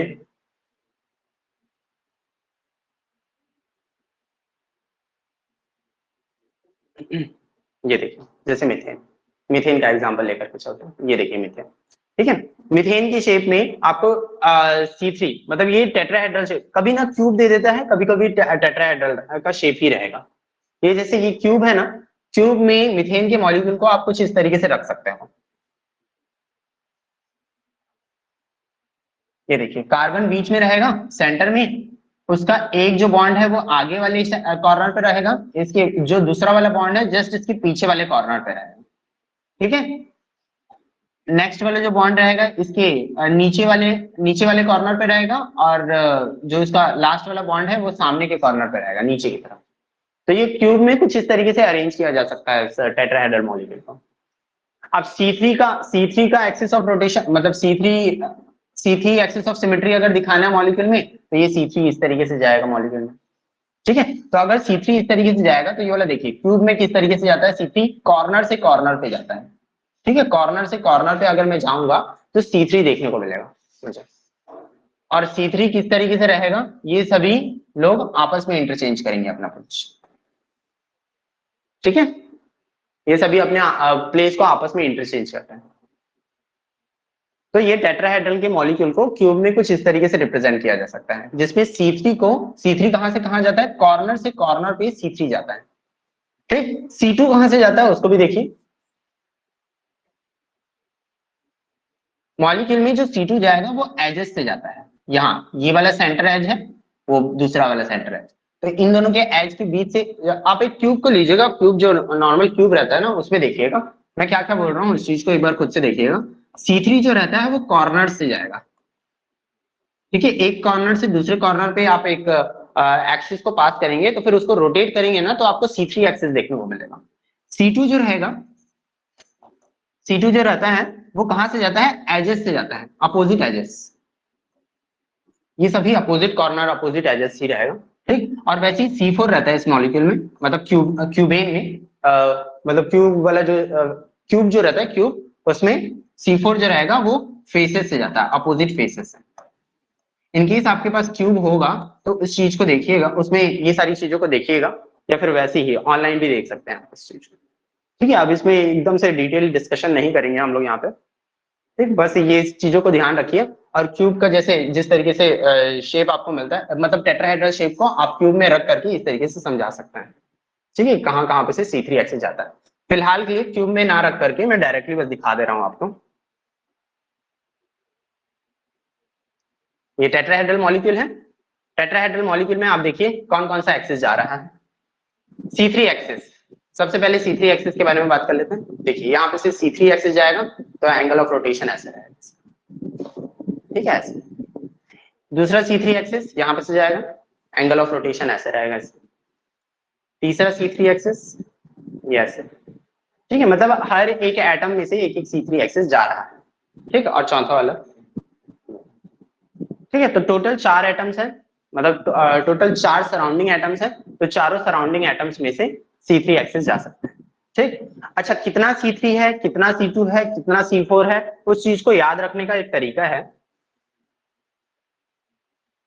जैसे ये 4C3 3C2 और तो यहाँ पे एक जगह लिखा भी है ये चीज। हाँ, यहाँ पे देखिए ये C2 कितना रहता है, 6C2 रहते हैं इस मॉलिक्यूल में। वैसे ही C3 कितना रहता है, 4C3 रहता है। और ये C4 कितना होता है, 3C4 रहता है। ये कौन से, एक क्यूब वाला जब शेप आएगा ना, मतलब जो ऑक्टाहेड्रल शेप आएगा, तो उस केस में हम लोग देखेंगे कि इसमें 6C2 रहता है, 4C3 रहता है और 3C4 रहता है। ठीक। हालांकि टेट्राहेड्रल के बारे में अभी डिस्कशन कर रहे थे। ये देखिए C3 एक्सिस 4 तरह से जा रहा है, 4C3। ठीक, ये C3 एक्सिस देखने को मिल गया। वैसे ही इसमें C2 एक्सिस को देखिए, इसको हटा देता है। C2 एक्सिस को देखिए। अब C2 एक्सिस कहाँ कहाँ से जा रहा है उसको एक एक करके देखते हैं। पहला C2 देखिए, पहला C2 कहाँ से जा रहा है, बॉन्ड्स के बीच में से जाता है, मतलब जो भी बॉन्ड्स लगे हुए हैं ना उनके बीच में से जाता है ऐसे। ठीक, इसको रोटेट करके देखिए C2। ठीक, ये वाला C2 हटा रहा हूँ, अच्छा ये वाला C2 रहने देता हूँ फिलहाल, दूसरा C2 लगा रहा हूँ ऐसे। ये दूसरा C2 यहाँ पे लगा, ये ऐसे मॉलिक्यूल रोटेट। तीसरा C2 लगा रहे हैं, ये देखिए तीसरा C2। तीसरा C2 लगाने पे रोटेशन। ठीक है, तो टोटल 3C2 देखने को मिला आपको। ठीक, वैसे ही ये C2 देखने को मिल गया, C3 हो गया, C2 हो गया, और सिग्मा, अच्छा हाँ यही पे तो है सिग्मा डी। देखिए फिर ये सभी हो गया। अब सिग्मा डी कौन से बेसिस पे, इसमें हॉरिजॉन्टल प्लेन तो है नहीं, जो भी प्लेन होगा वो डायहेड्रल प्लेन रहेगा। तो डायहेड्रल प्लेन रहेगा तो उसको किसके बेसिस पे डिसाइड करेंगे, वो प्रिंसिपल एक्सिस के बेसिस पे डिसाइड करते हैं, है ना। तो प्रिंसिपल एक्सिस कौन सा है, C3 है, तो एक C3 लगा देता हूँ ऐसा करके। ठीक, ये C3 लगा दिए। अब इसका डायहेड्रल प्लेन देखिए,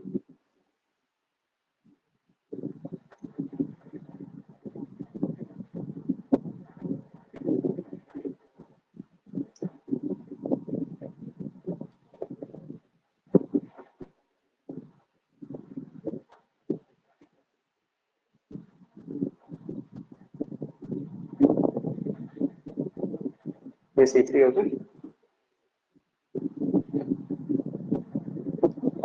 ये डायहेड्रल प्लेन। हाँ ये देखिए, ये C3 है, इसका डायहेड्रल प्लेन ऐसा हो गया। एक C3 का कितना डायहेड्रल प्लेन हो गया, 3 डायहेड्रल प्लेन। वैसे ही दूसरे वाले C3 का एक और C3 जैसे मैं लगाऊंगा, दूसरा वाला C3, ये वाला C3, तो वैसे ही उसका भी डायहेड्रल प्लेन है, वैसे ही इसका डायहेड्रल प्लेन है। मतलब 3 C3 के 3 डायहेड्रल प्लेन आपको देखने को मिलेंगे। ठीक है, तो ये डायहेड्रल प्लेन हो गया इसमें। और लास्ट क्या होता है, एक और S4 axis of symmetry. S4 axis of symmetry देख लेते हैं लास्ट इसका, बाकी सारी चीजों को हटाते हैं। Last S4 axis of symmetry. ठीक है, ये देखिए इस एक्सिस से, एक ही एक्सिस से बस देख लेते हैं S4 एक्सिस, इसके बारे में हम लोग डिस्कशन भी किए थे। ये आधा 90 डिग्री का एंगल रोटेट हुआ और फिर रिफ्लेक्शन, फिर से 90 डिग्री का एंगल का रोटेशन फिर रिफ्लेक्शन। सर फिर से मीथेन जैसे है देखिएगा, ना? हाँ ये मीथेन जैसे है? हाँ मीथेन का मॉलिक्यूल, मीथेन का ही मॉलिक्यूल है। कुछ बोलोगे और? No sir. चलिए ये देखिए फिर से 90 डिग्री का रोटेशन फिर रिफ्लेक्शन। ठीक है, समझ में आ गया? तो ये क्या हो गया, टेट्राहेड्रल मॉलिक्यूल का जितना भी एलिमेंट ऑफ सिमेट्री होता है वो हो गया। ठीक, तो ऐसे ये टेट्राहेड्रल मॉलिक्यूल के लिए हो गया। अब अलीन मॉलिक्यूल, अलीन मॉलिक्यूल के बारे में हम लोग डिस्कशन किए थे। अलीन मॉलिक्यूल का वीडियो भी मैंने सेंड किया था, आपने शायद देखा होगा अलीन मॉलिक्यूल के लिए। ये देखिए अलीन मॉलिक्यूल का यहाँ पे भी दिया गया है। अलीन मॉलिक्यूल में ये अलीन मॉलिक्यूल कुछ इस तरीके से देखने को मिलता है। अलीन मॉलिक्यूल ऑप्टिकली एक्टिव होता है, इसमें प्लेन ऑफ सिमेट्री नहीं लगाया जा सकता। जो जो सिमेट्री एलिमेंट्स है उसको देख लेते पहले। ठीक है, मैं बता रहा था आपको, एक C2 एक्सिस जाता है, थोड़ा सा टेढ़ा रहता है वो। ये एक C2 एक्सिस है यहाँ पे, इसका पॉइंट ग्रुप क्या है, D2D है। ठीक है, तो देखिए ये C2 एक्सिस है यहाँ पे। C2 एक्सिस कैसे गया, ये ऐसे। ये दोनों क्या है अभी फिलहाल, ये दोनों प्लेन में है और ये दोनों आउट ऑफ द प्लेन है। ये पीछे की तरफ है हाइड्रोजन और ये वाला हाइड्रोजन सामने की तरफ है। तो C2 कैसे लगेगा इसमें, देखिए ये ऐसे करके देख लीजिए इसको, ये ठीक है। फिर से ये थोड़ा सा टेढ़ा करके दिखा रहा हूं ऐसे। ठीक है, ये C2 हो गया, समझ में आ गया? अच्छा ये एक सीट, ये प्रिंसिपल C2 हो गया। ठीक है, प्रिंसिपल एक्सिस। अब इसके अलावा और कौन सा C2 लग सकता है इस मॉलिक्यूल में, उसको भी देख लेते हैं। इसके अलावा और दो लगते हैं, एक ये वाला थोड़ा सा टेढ़ा जाता है, वैसे ही एक ये वाला जो कि थोड़ा टेढ़ा जाता है। देखिए हालांकि इसमें सीधा सीधा दिख रहा है, बट मॉलिक्यूल जब रोटेट करोगे आप तो फिर आपको पता चलेगा कैसे टेढ़ा है। देखिए एक एंगल से रोटेट कर, इस वाले C2 से मैं मॉलिक्यूल को रोटेट कर रहा हूँ। ठीक है, तो देखिए कैसे रोटेट होगा, यहां से देखिए रोटेट। ठीक है, अब इसका थोड़ा सा एंगल चेंज करके मैं रोटेशन दिखा रहा हूं आपको। ठीक है, ये इसमें क्या है अभी फिलहाल, ये दोनों प्लेन में है और ये दोनों अंदर बाहर है, मतलब ये वाला हाइड्रोजन एटम पीछे की तरफ और ये वाला हाइड्रोजन सामने की तरफ। देखिए ये C2। ठीक है, एक और C2 है इसमें जो कि परपेंडिकुलर ही है प्रिंसिपल एक्सिस के। तो ये C2 होगा, एक प्रिंसिपल C2 और एक दो सब्सिडरी C2। तो ओवरऑल पॉइंट ग्रुप कहां से स्टार्ट होगा, D2 से स्टार्ट होगा। अब डायहेड्रल, अब क्योंकि इसमें हॉरिजॉन्टल प्लेन तो प्रेजेंट है नहीं, ऐसे करके प्लेन लगाऊंगा तो लगेगा नहीं, जो भी प्लेन रहेगा डायहेड्रल रहेगा। तो डायहेड्रल प्लेन देख लेते हैं। डायहेड्रल किसके बेसिस पे डिसाइड करते हैं, प्रिंसिपल C2 के बेसिस पे। तो उसको बस रख रहा हूं, बाकी लोगों को हटा रहा हूं। तो देखिए एक डायहेड्रल प्लेन ये वाला हो गया, ये देखिए एक डायहेड्रल प्लेन ये वाला हो गया।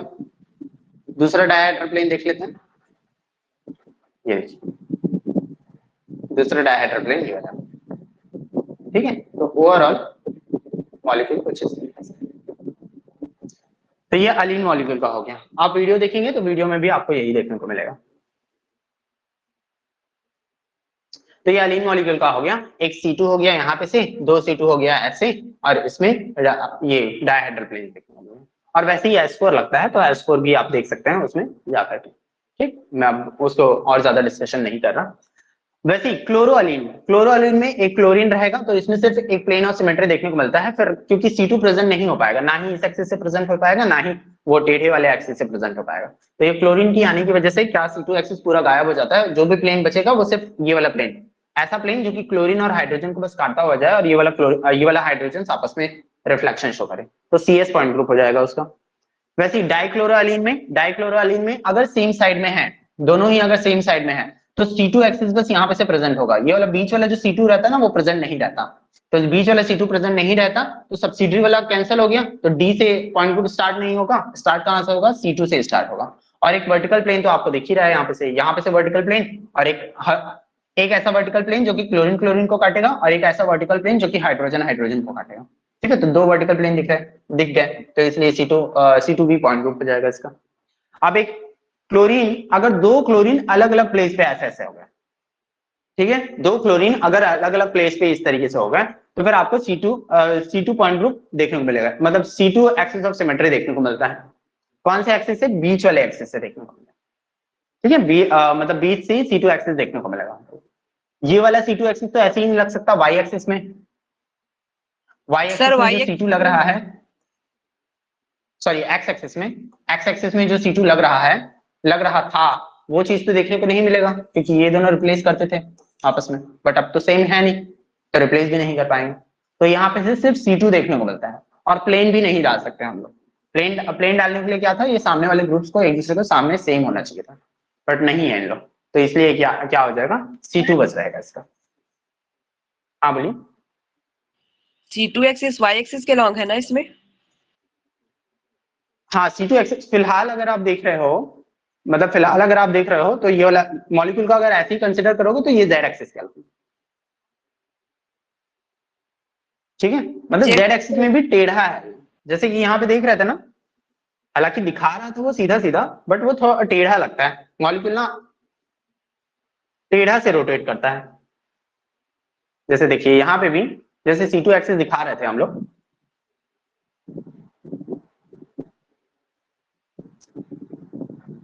ये देखिए C2 एक्सिस जैसे दिखा रहे थे हम लोग, तो ये मॉलिक्यूल ना थोड़ा टेढ़ा सा रोटेट करता है।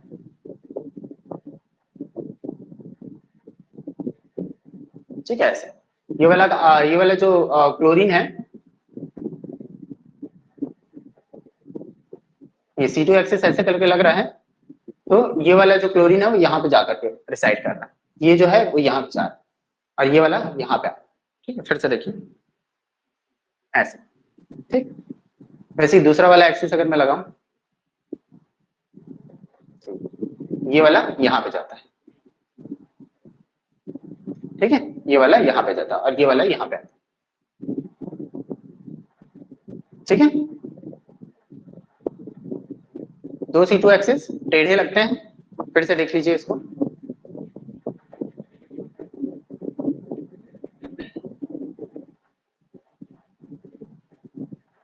मैं सिर्फ सब्सिडरी वाला दिखा रहा हूँ। ठीक है, ये एक C2 जिसमें ये वाला जो हाइड्रोजन एटम है वो यहाँ पे आता है, ये वाला यहाँ पे आता है। ठीक है, दूसरा वाला जो नेक्स्ट वाला, ये वाला यहाँ पे आता है और ये वाला यहाँ पे जाता है, ऐसे। ठीक है, बट क्योंकि यहाँ पे हम लोगों ने दोनों प्लेस को चेंज कर दिया था,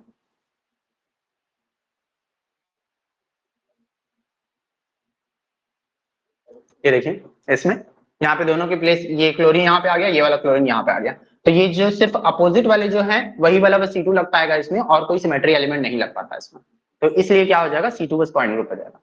वैसे बाइफिनाइल्स में भी आपको देखने को मिलेंगे। ठीक है, अब सेम टाइप के एग्जांपल्स को मैं स्किप कर रहा हूँ, आप खुद से देखिएगा। बाइफिनाइल्स में भी जिसमें 0 डिग्री रहता है, 0 डिग्री बोलने का मतलब इन लोग प्लेन में रहेंगे, एकदम प्लेन में रहेंगे, तो यहाँ पे सिर्फ C2 लग जाएगा और परपेंडिकुलर प्लेन लग जाएगा, और वैसे ही एक्स एक्सिस से भी C2 लगेगा, Z एक्सिस से भी C2 लगेगा, तो ओवरऑल इसका पॉइंट ग्रुप D2H हो जाएगा। ठीक है, 90 डिग्री का रोटेशन वाला एग्जैक्टली सेम अलीन मॉलिक्यूल से रिसेंबल करेगा, इसलिए इसका D2D पॉइंट ग्रुप है। ठीक है, बाइफिनाइल्स इसमें स्क्यू वाला इसका कंफर्मेशन रहता है, जिसमें एंगल जो रहेगा वो थीटा से 0 से ज्यादा रहता है, बट 90 से कम रहेगा, मतलब थोड़ा सा टेढ़ा, जैसे कि वाटर मॉलिक्यूल में रहता है। ठीक, सॉरी H2O2 के मॉलिक्यूल में रहता है, हाइड्रोजन पेरोक्साइड के ओपन बुक स्ट्रक्चर में जैसे हम लोगों ने देखा था, तो वैसे ही थोड़ा सा टेढ़ा, जिसकी वजह से ये D2 आपको पॉइंट ग्रुप देखने को मिलेगा। इसमें क्या रहता है, C2 एक्सिस ऑफ सिमेट्री रहेगा और परपेंडिकुलर C2 रहता है। इसके अलावा बाइपिरिडीन में इस टाइप का स्ट्रक्चर है जिसमें 0 डिग्री का एंगल है, मतलब ओवरऑल प्लेन में है ये, तो ओवरऑल प्लेन में है, तो फिर Z एक्सिस से बस आप एक C2 लगा सकते हैं इसमें, और परपेंडिकुलर मतलब वर्टिकल प्लेन्स लगते हैं इसमें, तो इसलिए इसका पॉइंट ग्रुप C2 भी रह जाएगा। ठीक है, तो ये सभी मॉलिक्यूल्स को आप फिर से एक बार देखिए, मतलब अच्छे से देखिएगा, क्योंकि ये सभी मॉलिक्यूल्स अब रिसेंबल करेंगे बाकी एलिन मॉलिक्यूल्स से, तो इसलिए इसको स्किप कर रहा हूँ फिलहाल। हाइड्रोजन में देख लीजिए, हाइड्रोजन का स्ट्रक्चर। हाइड्रोजन के स्ट्रक्चर में अगर इसका हाइड्रोजन का स्ट्रक्चर जस्ट इस तरीके से है, मतलब नाइट्रोजन नाइट्रोजन आपस में एक दूसरे को फेस कर रहे हैं और हाइड्रोजन हाइड्रोजन इस तरीके से फेस कर रहा है, तो फिर इसमें क्या रह जाएगा, पॉइंट पॉइंट सबसे पहले प्रिंसिपल एक्सिस ऑफ सिमेट्री ऊपर की तरफ से जाएगा यहाँ पे से, ठीक है। प्रिंसिपल एक्सिस ऑफ सिमेट्री इस बॉन्ड के बीच से जाएगा ऐसा, जिसमें नाइट्रोजन नाइट्रोजन रिप्लेस करेगा और हाइड्रोजन से एक दूसरे को रिप्लेस करेंगे, तो यहाँ पे से आ जाएगा C2। इसके अलावा अगर आप परपेंडिकुलर प्लेन देखना चाहेंगे इसका, तो फिर परपेंडिकुलर प्लेन देखने को नहीं मिलेगा, तो इसलिए पॉइंट ग्रुप स्टार्ट होगा C2 से, और एक वर्टिकल प्लेन आपको यहाँ पे से देखने को मिलेगा, वर्टिकल प्लेन आपको बीच में से देखने को मिलेगा, तो इसलिए C2 भी इसका पॉइंट ग्रुप होगा, ठीक। इसके अलावा अगर टिल्टेड रहता है इसका स्ट्रक्चर, इस तरीके से टिल्टेड रहता है इसका स्ट्रक्चर, मतलब लोन पेयर इसमें ऊपर की तरफ है तो लोन पेयर इसमें नीचे की तरफ है, तो आपको C2H पॉइंट ग्रुप देखने को मिलेगा। C2H पॉइंट ग्रुप कैसे, किस तरीके से आपको C2 कहां से देखने को मिलेगा बताइए तो इसमें, क्या वो बॉन्ड के बीच से देखने को मिलेगा कि नाइट्रोजन नाइट्रोजन को क्रॉस करते हुए देखने को मिलेगा? अगर मैं इस मॉलिक्यूल को ऐसे लेकर के आता हूं सामने की तरफ, जहां पे नाइट्रोजन यहाँ पे है, नाइट्रोजन पीछे की तरफ है, तो बताइए एक्सिस यहाँ पे से लगेगा कि इस तरफ से लगेगा? ऊपर से लगेगा। ऊपर से लगेगा, ठीक है। ऊपर से जब लगेगा, ऊपर से भी नहीं लगने वाला है और ना ही इधर से लगने वाला है, एक्चुअल में ये वाई एक्सिस से लगने वाला है। वाई एक्सिस से जब लगाएंगे हम लोग, तो ये मॉलिक्यूल ऐसे करके रोटेट करेगा, मतलब जस्ट उल्टा रोटेट करेगा, तो नाइट्रोजन पीछे की तरफ, इसका लोन पेयर जो ऊपर की तरफ है वो नीचे की तरफ चले जाएगा, और ये जो नीचे वाला लोन पेयर है वो ऊपर की तरफ आ जाएगा, और वैसे ही हाइड्रोजन अपने प्लेस को रिप्लेस करेंगे, ठीक है। तो यहाँ पे से C2 लगेगा और C2 यहाँ पे से लग गया, तो इसका परपेंडिकुलर प्लेन कौन सा है? C2 यहाँ पे से लग गया, ये वाला C2 यहाँ पे से लग गया ऐसे करके, इसमें मैं रिवॉल्व करूंगा तो ये नाइट्रोजन ऊपर से घूम करके पीछे की तरफ, नाइट्रोजन ऊपर नीचे से घूम करके ऊपर की तरफ, ठीक है। अब इसका परपेंडिकुलर C2 देखिए, परपेंडिकुलर C2 कौन सा है? एक परपेंडिकुलर लगा सकते हैं ना ऐसे करके, नाइट्रोजन नाइट्रोजन को काटता हुआ, नाइट्रोजन और लोन पेयर को काटता हुआ, ऐसा प्लेन जो लोन पेयर को नाइट्रोजन को और ये लोन पेयर को काटता हुआ जाएगा, तो हाइड्रोजन हाइड्रोजन रिफ्लेक्शन शो करेंगे इन लोग, तो एक परपेंडिकुलर प्लेन लग गया, तो परपेंडिकुलर प्लेन लग गया तो फिर C2H हो जाएगा इसका पॉइंट, ठीक है, ये हो गया। इसके अलावा जो ये हाइड्रोजन रहता है वो एक्चुअल में ना इसकी शेप में रहता है। अगर सिर्फ हाइड्रोजन के बारे में बोले NH2 इसके बारे में सिर्फ बोले कि इसका पॉइंट ग्रुप बताइए, तो आप पॉइंट ग्रुप क्या बोलोगे? C2 बोलोगे। ये एक्चुअल में इसकी शेप में रहता है, ठीक। जैसे कि वाटर मॉलिक्यूल H2O2 का जो मॉलिक्यूल था वो ओपन बुक शेप में रहता है, वैसे ही हाइड्रोजन इस वाले शेप में रहता है, इसकी शेप में, तो ये क्या रहेगा? इसका पॉइंट ग्रुप C2 बोलोगे आप, जब तक कि उसका स्ट्रक्चर का रिप्रेजेंटेशन कुछ इस तरीके से देखने को नहीं मिलेगा आपको, तब तक आप इसके शेप को इस तरीके से मानो, ठीक है।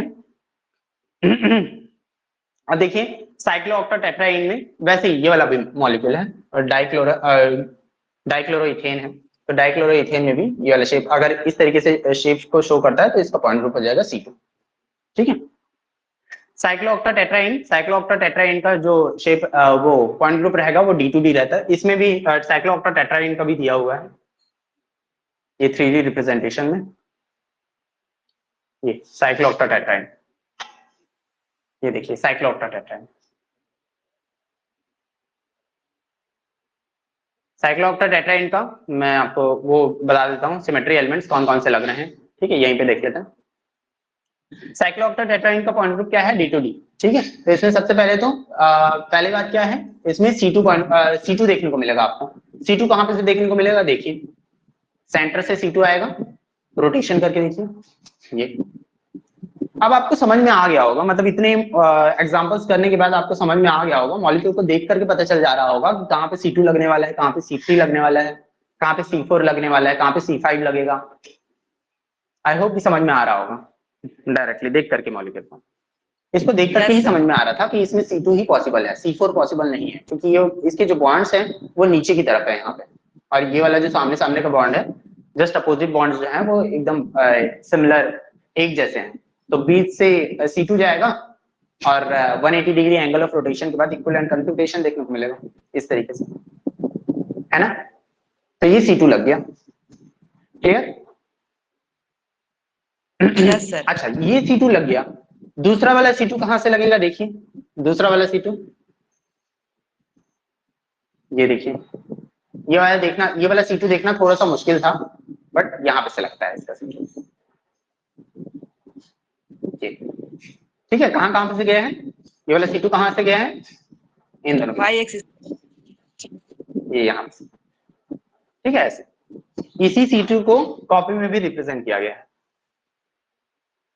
ये देखिए ये वाला C2 को कॉपी में इस तरीके से रिप्रेजेंट किया, एक C2 यहाँ पे से गया और एक C2 यहाँ पे से जा रहा है बीच से, ठीक है। इसी C2 को कॉपी में इस तरीके से रिप्रेजेंट किया गया है, यहाँ ये वाला C2 जो लग रहा है,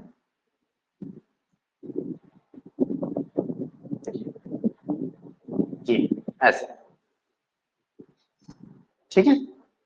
लास्ट वाला C2 देख लेते हैं, एक C2 यहाँ पे से जाएगा, इसको पहले एक पर्टिकुलर एंगल से मोड़ लेते हैं सो दैट कि C2 हम लोगों को देखने को मिले, इस एंगल से प्रॉपर देखने को मिलेगा। अब देखिए C2, यस, ठीक है।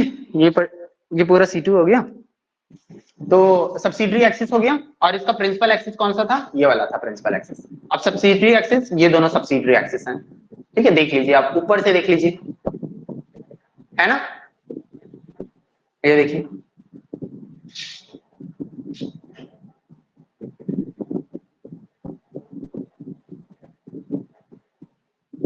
ठीक है, दिख रहा है सबको अच्छे से। पहले मैं C2 लगा रहा हूं प्रिंसिपल एक्सिस वाला, ठीक। अब सब्सिडियरी एक्सिस वाला C2 लगा रहा हूं, ये देखिए कहां पे से गया, ये वाला C2 लग रहा है ना, ये वाला, देखिएगा एक बार और, ठीक। अब लास्ट वाला एक और C2, ये वाला C2 लगाएंगे, ये वाला, यहां से ये वाला बॉन्ड के बीच में जो C2, ठीक है, C2 लग गया, हो गया। तो ओवरऑल 3 C2 हैं, जिसमें 2 C2 परपेंडिकुलर हैं प्रिंसिपल एक्सिस की, तो इसलिए पॉइंट ग्रुप स्टार्ट होगा D2 से, क्योंकि हॉरिजॉन्टल प्लेन नहीं है, जो भी प्लेन रहेगा वर्टिकल प्लेन कहलाएगा, और वर्टिकल प्लेन किसकी बेसिस पे डिसाइड करेंगे, प्रिंसिपल एक्सिस के, तो इसलिए दोनों C2 को पहले तो हटा दे रहा हूँ, प्रिंसिपल एक्सिस की C2 को रहने दिया हूँ, और फिर अब प्लेन दिखा रहा हूँ आपको,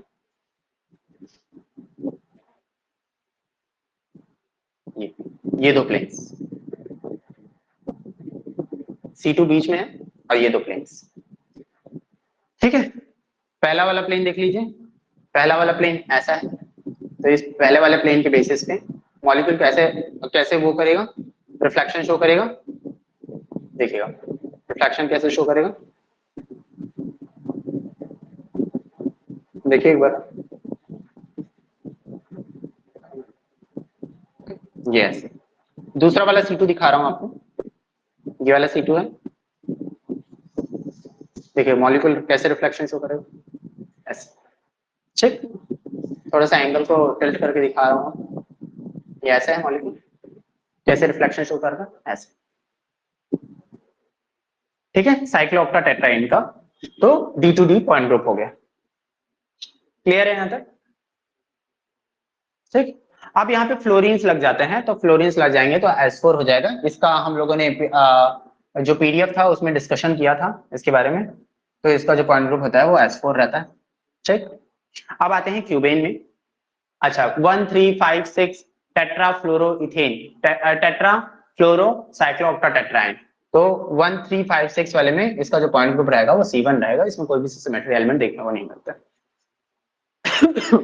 मतलब यहाँ पे क्या किया गया है 1 3 5 7, मतलब कोई कहीं से भी एक पोजीशन उठा लीजिए, मतलब कहीं से भी ना एक पोजीशन ले लीजिए, 1 2 3, अगर मैं यहाँ से स्टार्ट कर रहा हूँ 1 2 3 4 5 6 7 ऐसे करके नाम देते हैं।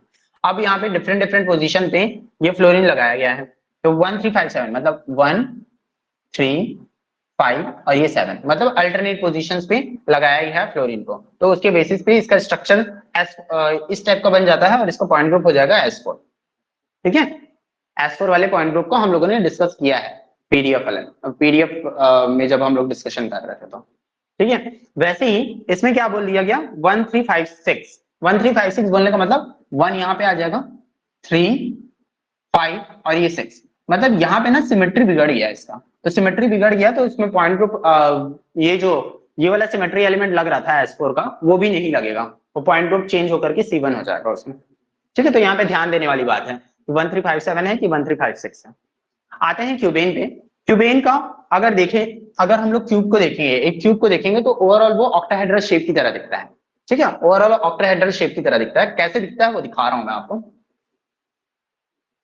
बीच में अगर मैं एक जैसे SF6 है, SF6 ऑक्टाहेड्रल रहता है, तो यहाँ पे जैसे सल्फर आएगा।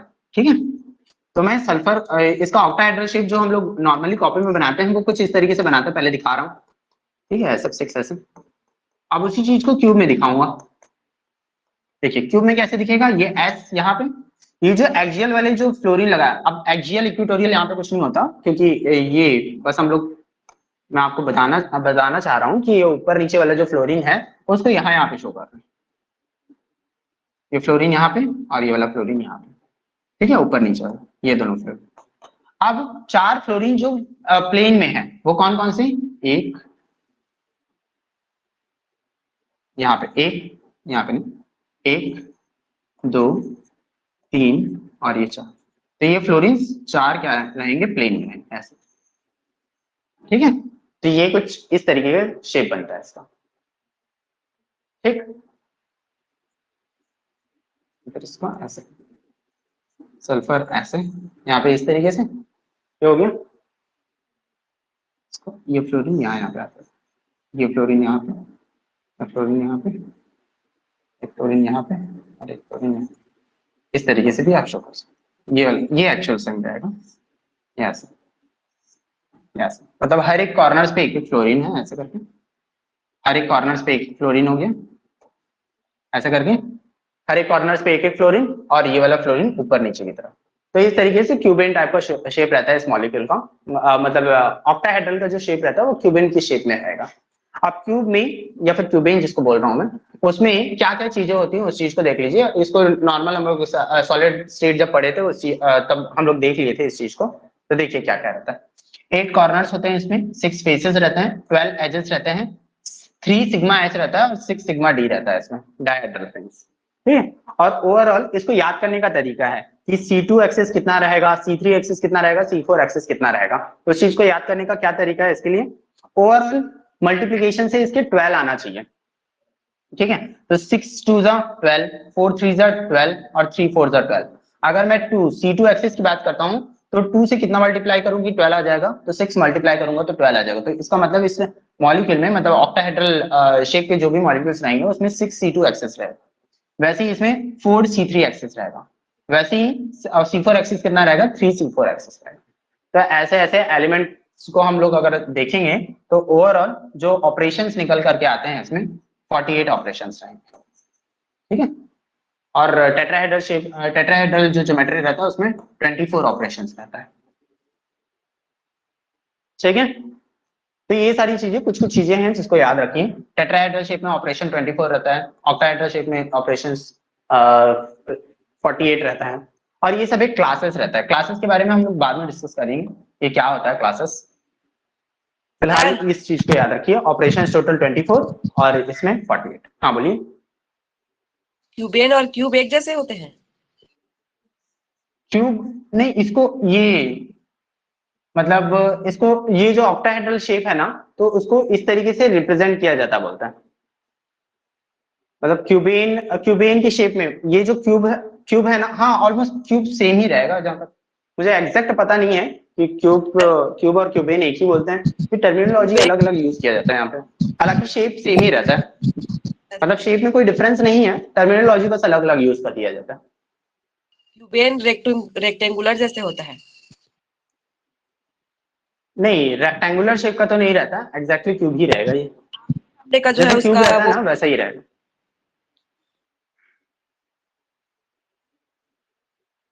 हाँ बोलिए। चलिए तो नेक्स्ट वाला देखते हैं मॉलिक्यूल। इसमें ये वाली चीज को याद रखिएगा, ऑपरेशंस जितने होते हैं 48 ऑपरेशंस रहता है, और टेट्राहेड्रल शेप में कितने ऑपरेशंस रहेंगे, 24 ऑपरेशंस रहेंगे।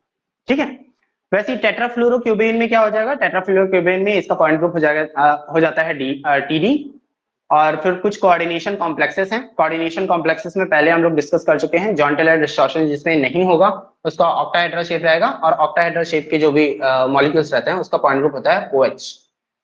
और टेट्रागोनल शेप का रहेगा जो मॉलिक्यूल, उसका जो पॉइंट ग्रुप रहेगा वो D4H रहेगा। ठीक है, जिसमें विद जॉन टेलर डिस्टॉर्शन हो, मतलब जिसमें जॉन टेलर डिस्टॉर्शन हो उसमें। ठीक, अब कुछ ऐसे भी मॉलिक्यूल्स हैं जिसमें जिसका शेप कुछ इस तरीके से रहेगा, A5B टाइप का मॉलिक्यूल। A5B टाइप का मॉलिक्यूल मतलब यहाँ पे सिर्फ एक B मॉलिक्यूल है, बाकी सभी AA है। ठीक है, तो इसमें क्या हो जाएगा, इसमें हम लोग C2 को नहीं लगा पाएंगे। ठीक, तो ओवरऑल इसका जो पॉइंट ग्रुप रहेगा वो C4B हो जाएगा। ठीक है, C2 को हम लोग जैसे परपेंडिकुलर लगा पा रहे थे ना ऑक्टाहेड्रल शेप में, या फिर ये D4H वाले पॉइंट ग्रुप में C2 को जैसे परपेंडिकुलर लगा सकते थे, तो वैसे वाले C2 हम लोग यहाँ पे नहीं लगा पाएंगे, मतलब परपेंडिकुलर C2 नहीं लग पाएगा इसमें। तो परपेंडिकुलर C2 नहीं लग पाएगा तो इसका जो पॉइंट ग्रुप होगा वो C4V हो जाएगा। ठीक है, यहाँ पे से C4 लग रहा है, जैसे यहाँ पे से C4 लग रहा है ऐसे करके, ऐसे C4, तो C4 का परपेंडिकुलर ये वाला था C2, वैसे ये वाला C2 था ऐसे करके, है ना, ये वाला C2 था ऐसे करके, और ये वाला C2 था, मतलब आगे पीछे वाला C2 था। बट यहाँ पे जैसे ये वाला C2 लगाने के लिए जाऊंगा तो ये A जो रहेगा वो B से रिप्लेस कर देगा, तो ऐसा तो नहीं होना चाहिए, तो नहीं होना चाहिए, तो फिर ये C2 नहीं लग पाएगा, और अगर C2 नहीं लग पाएगा तो इसका पॉइंट ग्रुप स्टार्ट होगा C से, और C इसका प्रिंसिपल एक्सिस ऑफ रोटेशन क्या है, C4 है, तो ये C4, और V कैसे लगेगा, इसके वर्टिकल प्लेन्स ऐसे ऐसे करते हुए जाएंगे, जैसे लाइन से जो किया गया है ना ऐसे, इसके वर्टिकल प्लेन्स ऐसे। ठीक, तो ये C4V पॉइंट ग्रुप होगा इसमें। नेक्स्ट वाला देखते हैं MA4B2। MA4B2 टाइप के जो मॉलिक्यूल्स रहेंगे उसमें अगर ये सिस कॉन्फ़िगरेशन है तो इसका पॉइंट ग्रुप हो जाएगा C2V, और ट्रांस कॉन्फ़िगरेशन है तो इसका पॉइंट ग्रुप हो जाएगा D4H।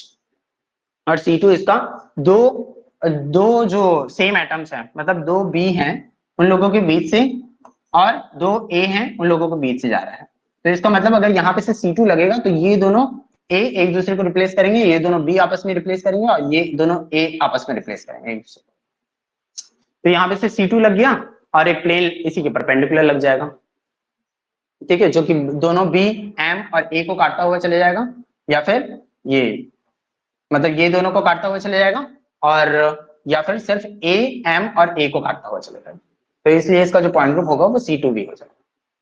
ट्रांस वाले केस में एक परपेंडिकुलर प्लेन तो लग ही जाता है, और ऊपर की तरफ से एक C4 लग जाएगा, और एक हॉरिजॉन्टल प्लेन इस तरीके से लग जाएगा, जो कि A M और जितने भी A हैं उसको काटते हुए चले जाएगा, तो इसलिए इसका पॉइंट ग्रुप D4H हो जाएगा। इसमें C2 भी लगाया जा सकता है इस तरीके से, यहाँ पे से ऐसे और ऐसे। ठीक है, तो यहाँ पे से ट्रांस वाली शेप में क्या हो गया, इसका पॉइंट ग्रुप D4H। इस वाले केस में क्या हो गया, इसका पॉइंट ग्रुप C2V। C2V इसमें थोड़ा सा देखना थोड़ा सा मुश्किल हो सकता है आपके लिए, जैसे मैं नॉर्मल मॉडल से एक बार दिखाता हूँ, अगर आप हो सकता है अगर नहीं देख पा रहे। सेकेंड वाले डायग्राम में अगर हम B को हटाकर A लगा देते तो C4 प्रिंसिपल एक्सिस बन जाता ना। कौन सा वाला, B को लगा करके, Second- B को हटा करके, ये वाला बोल रहे हैं? यस सर, हाँ, इसमें क्या बोल रहे हैं, तो C4 प्रिंसिपल एक्सिस बन जाता ना। कौन से एक्सिस से, Z एक्सिस से बोल रहे हैं? हाँ, नहीं, उस केस में नहीं बन पाता ये, क्योंकि यहाँ पे से इस तरीके से अगर ये जाता C4, यहाँ पे से हम लोग लगाते तो ये वाला जो बॉन्ड है ना वो यहाँ पे आ जाता है ऐसे करके, बट यहाँ पे तो ऐसा कुछ रिप्लेसमेंट के लिए है ही नहीं। जी सर।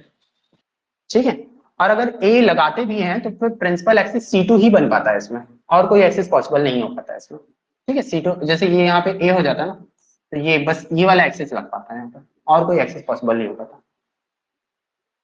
क्योंकि ये वाला इसमें वो कंडीशन ये आ जाता है, ये बॉन्ड के लगने का कंडीशन आ जाता है, जैसे इथीन डायमीन में भी ऐसा रहता है ना, NH2 CH2 CH2 NH2 ऐसा वाला, तो इनको हम लोग नेग्लेक्ट नहीं कर पाते हैं। ये जो बॉन्ड है ना उसको हालांकि ऐसा करके शो कर दिया गया है, बट ये भी तो ग्रुप सी है, तो इसलिए नेग्लेक्ट नहीं कर पाएंगे उसको। ठीक है, तो यहाँ पे भी A लगेगा तो C2 एक्सिस ही पॉसिबल हो पाएगा और नहीं। और कुछ भी नहीं हो पाएगा एक्चुअली। ऐसा टाइप का तो फिगर डिस्कस किए भी, एक फिगर था जैसे टाइप का ही था।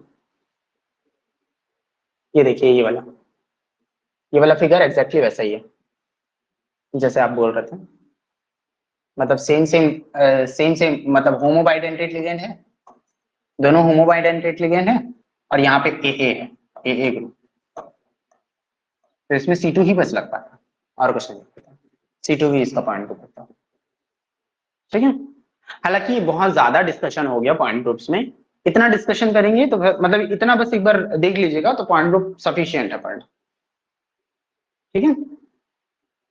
चलिए तो फिर नेक्स्ट क्लास से हम लोग डिस्कस करेंगे आगे का टॉपिक ग्रुप थ्योरी में। पॉइंट ग्रुप इतना सफिशिएंट है मेरे हिसाब से, और जितना भी मॉलिक्यूल डिस्कशन किए हैं हम लोग इसी हो सकता है कि इन्हीं मॉलिक्यूल्स में भी इन्हीं मॉलिक्यूल्स से ही क्वेश्चन आ जाए, ठीक है, क्योंकि काफी ज्यादा मॉलिक्यूल हो गए। बाकी कोई और मॉलिक्यूल्स में अगर कोई दिक्कत होता है तो आप बता सकते हैं।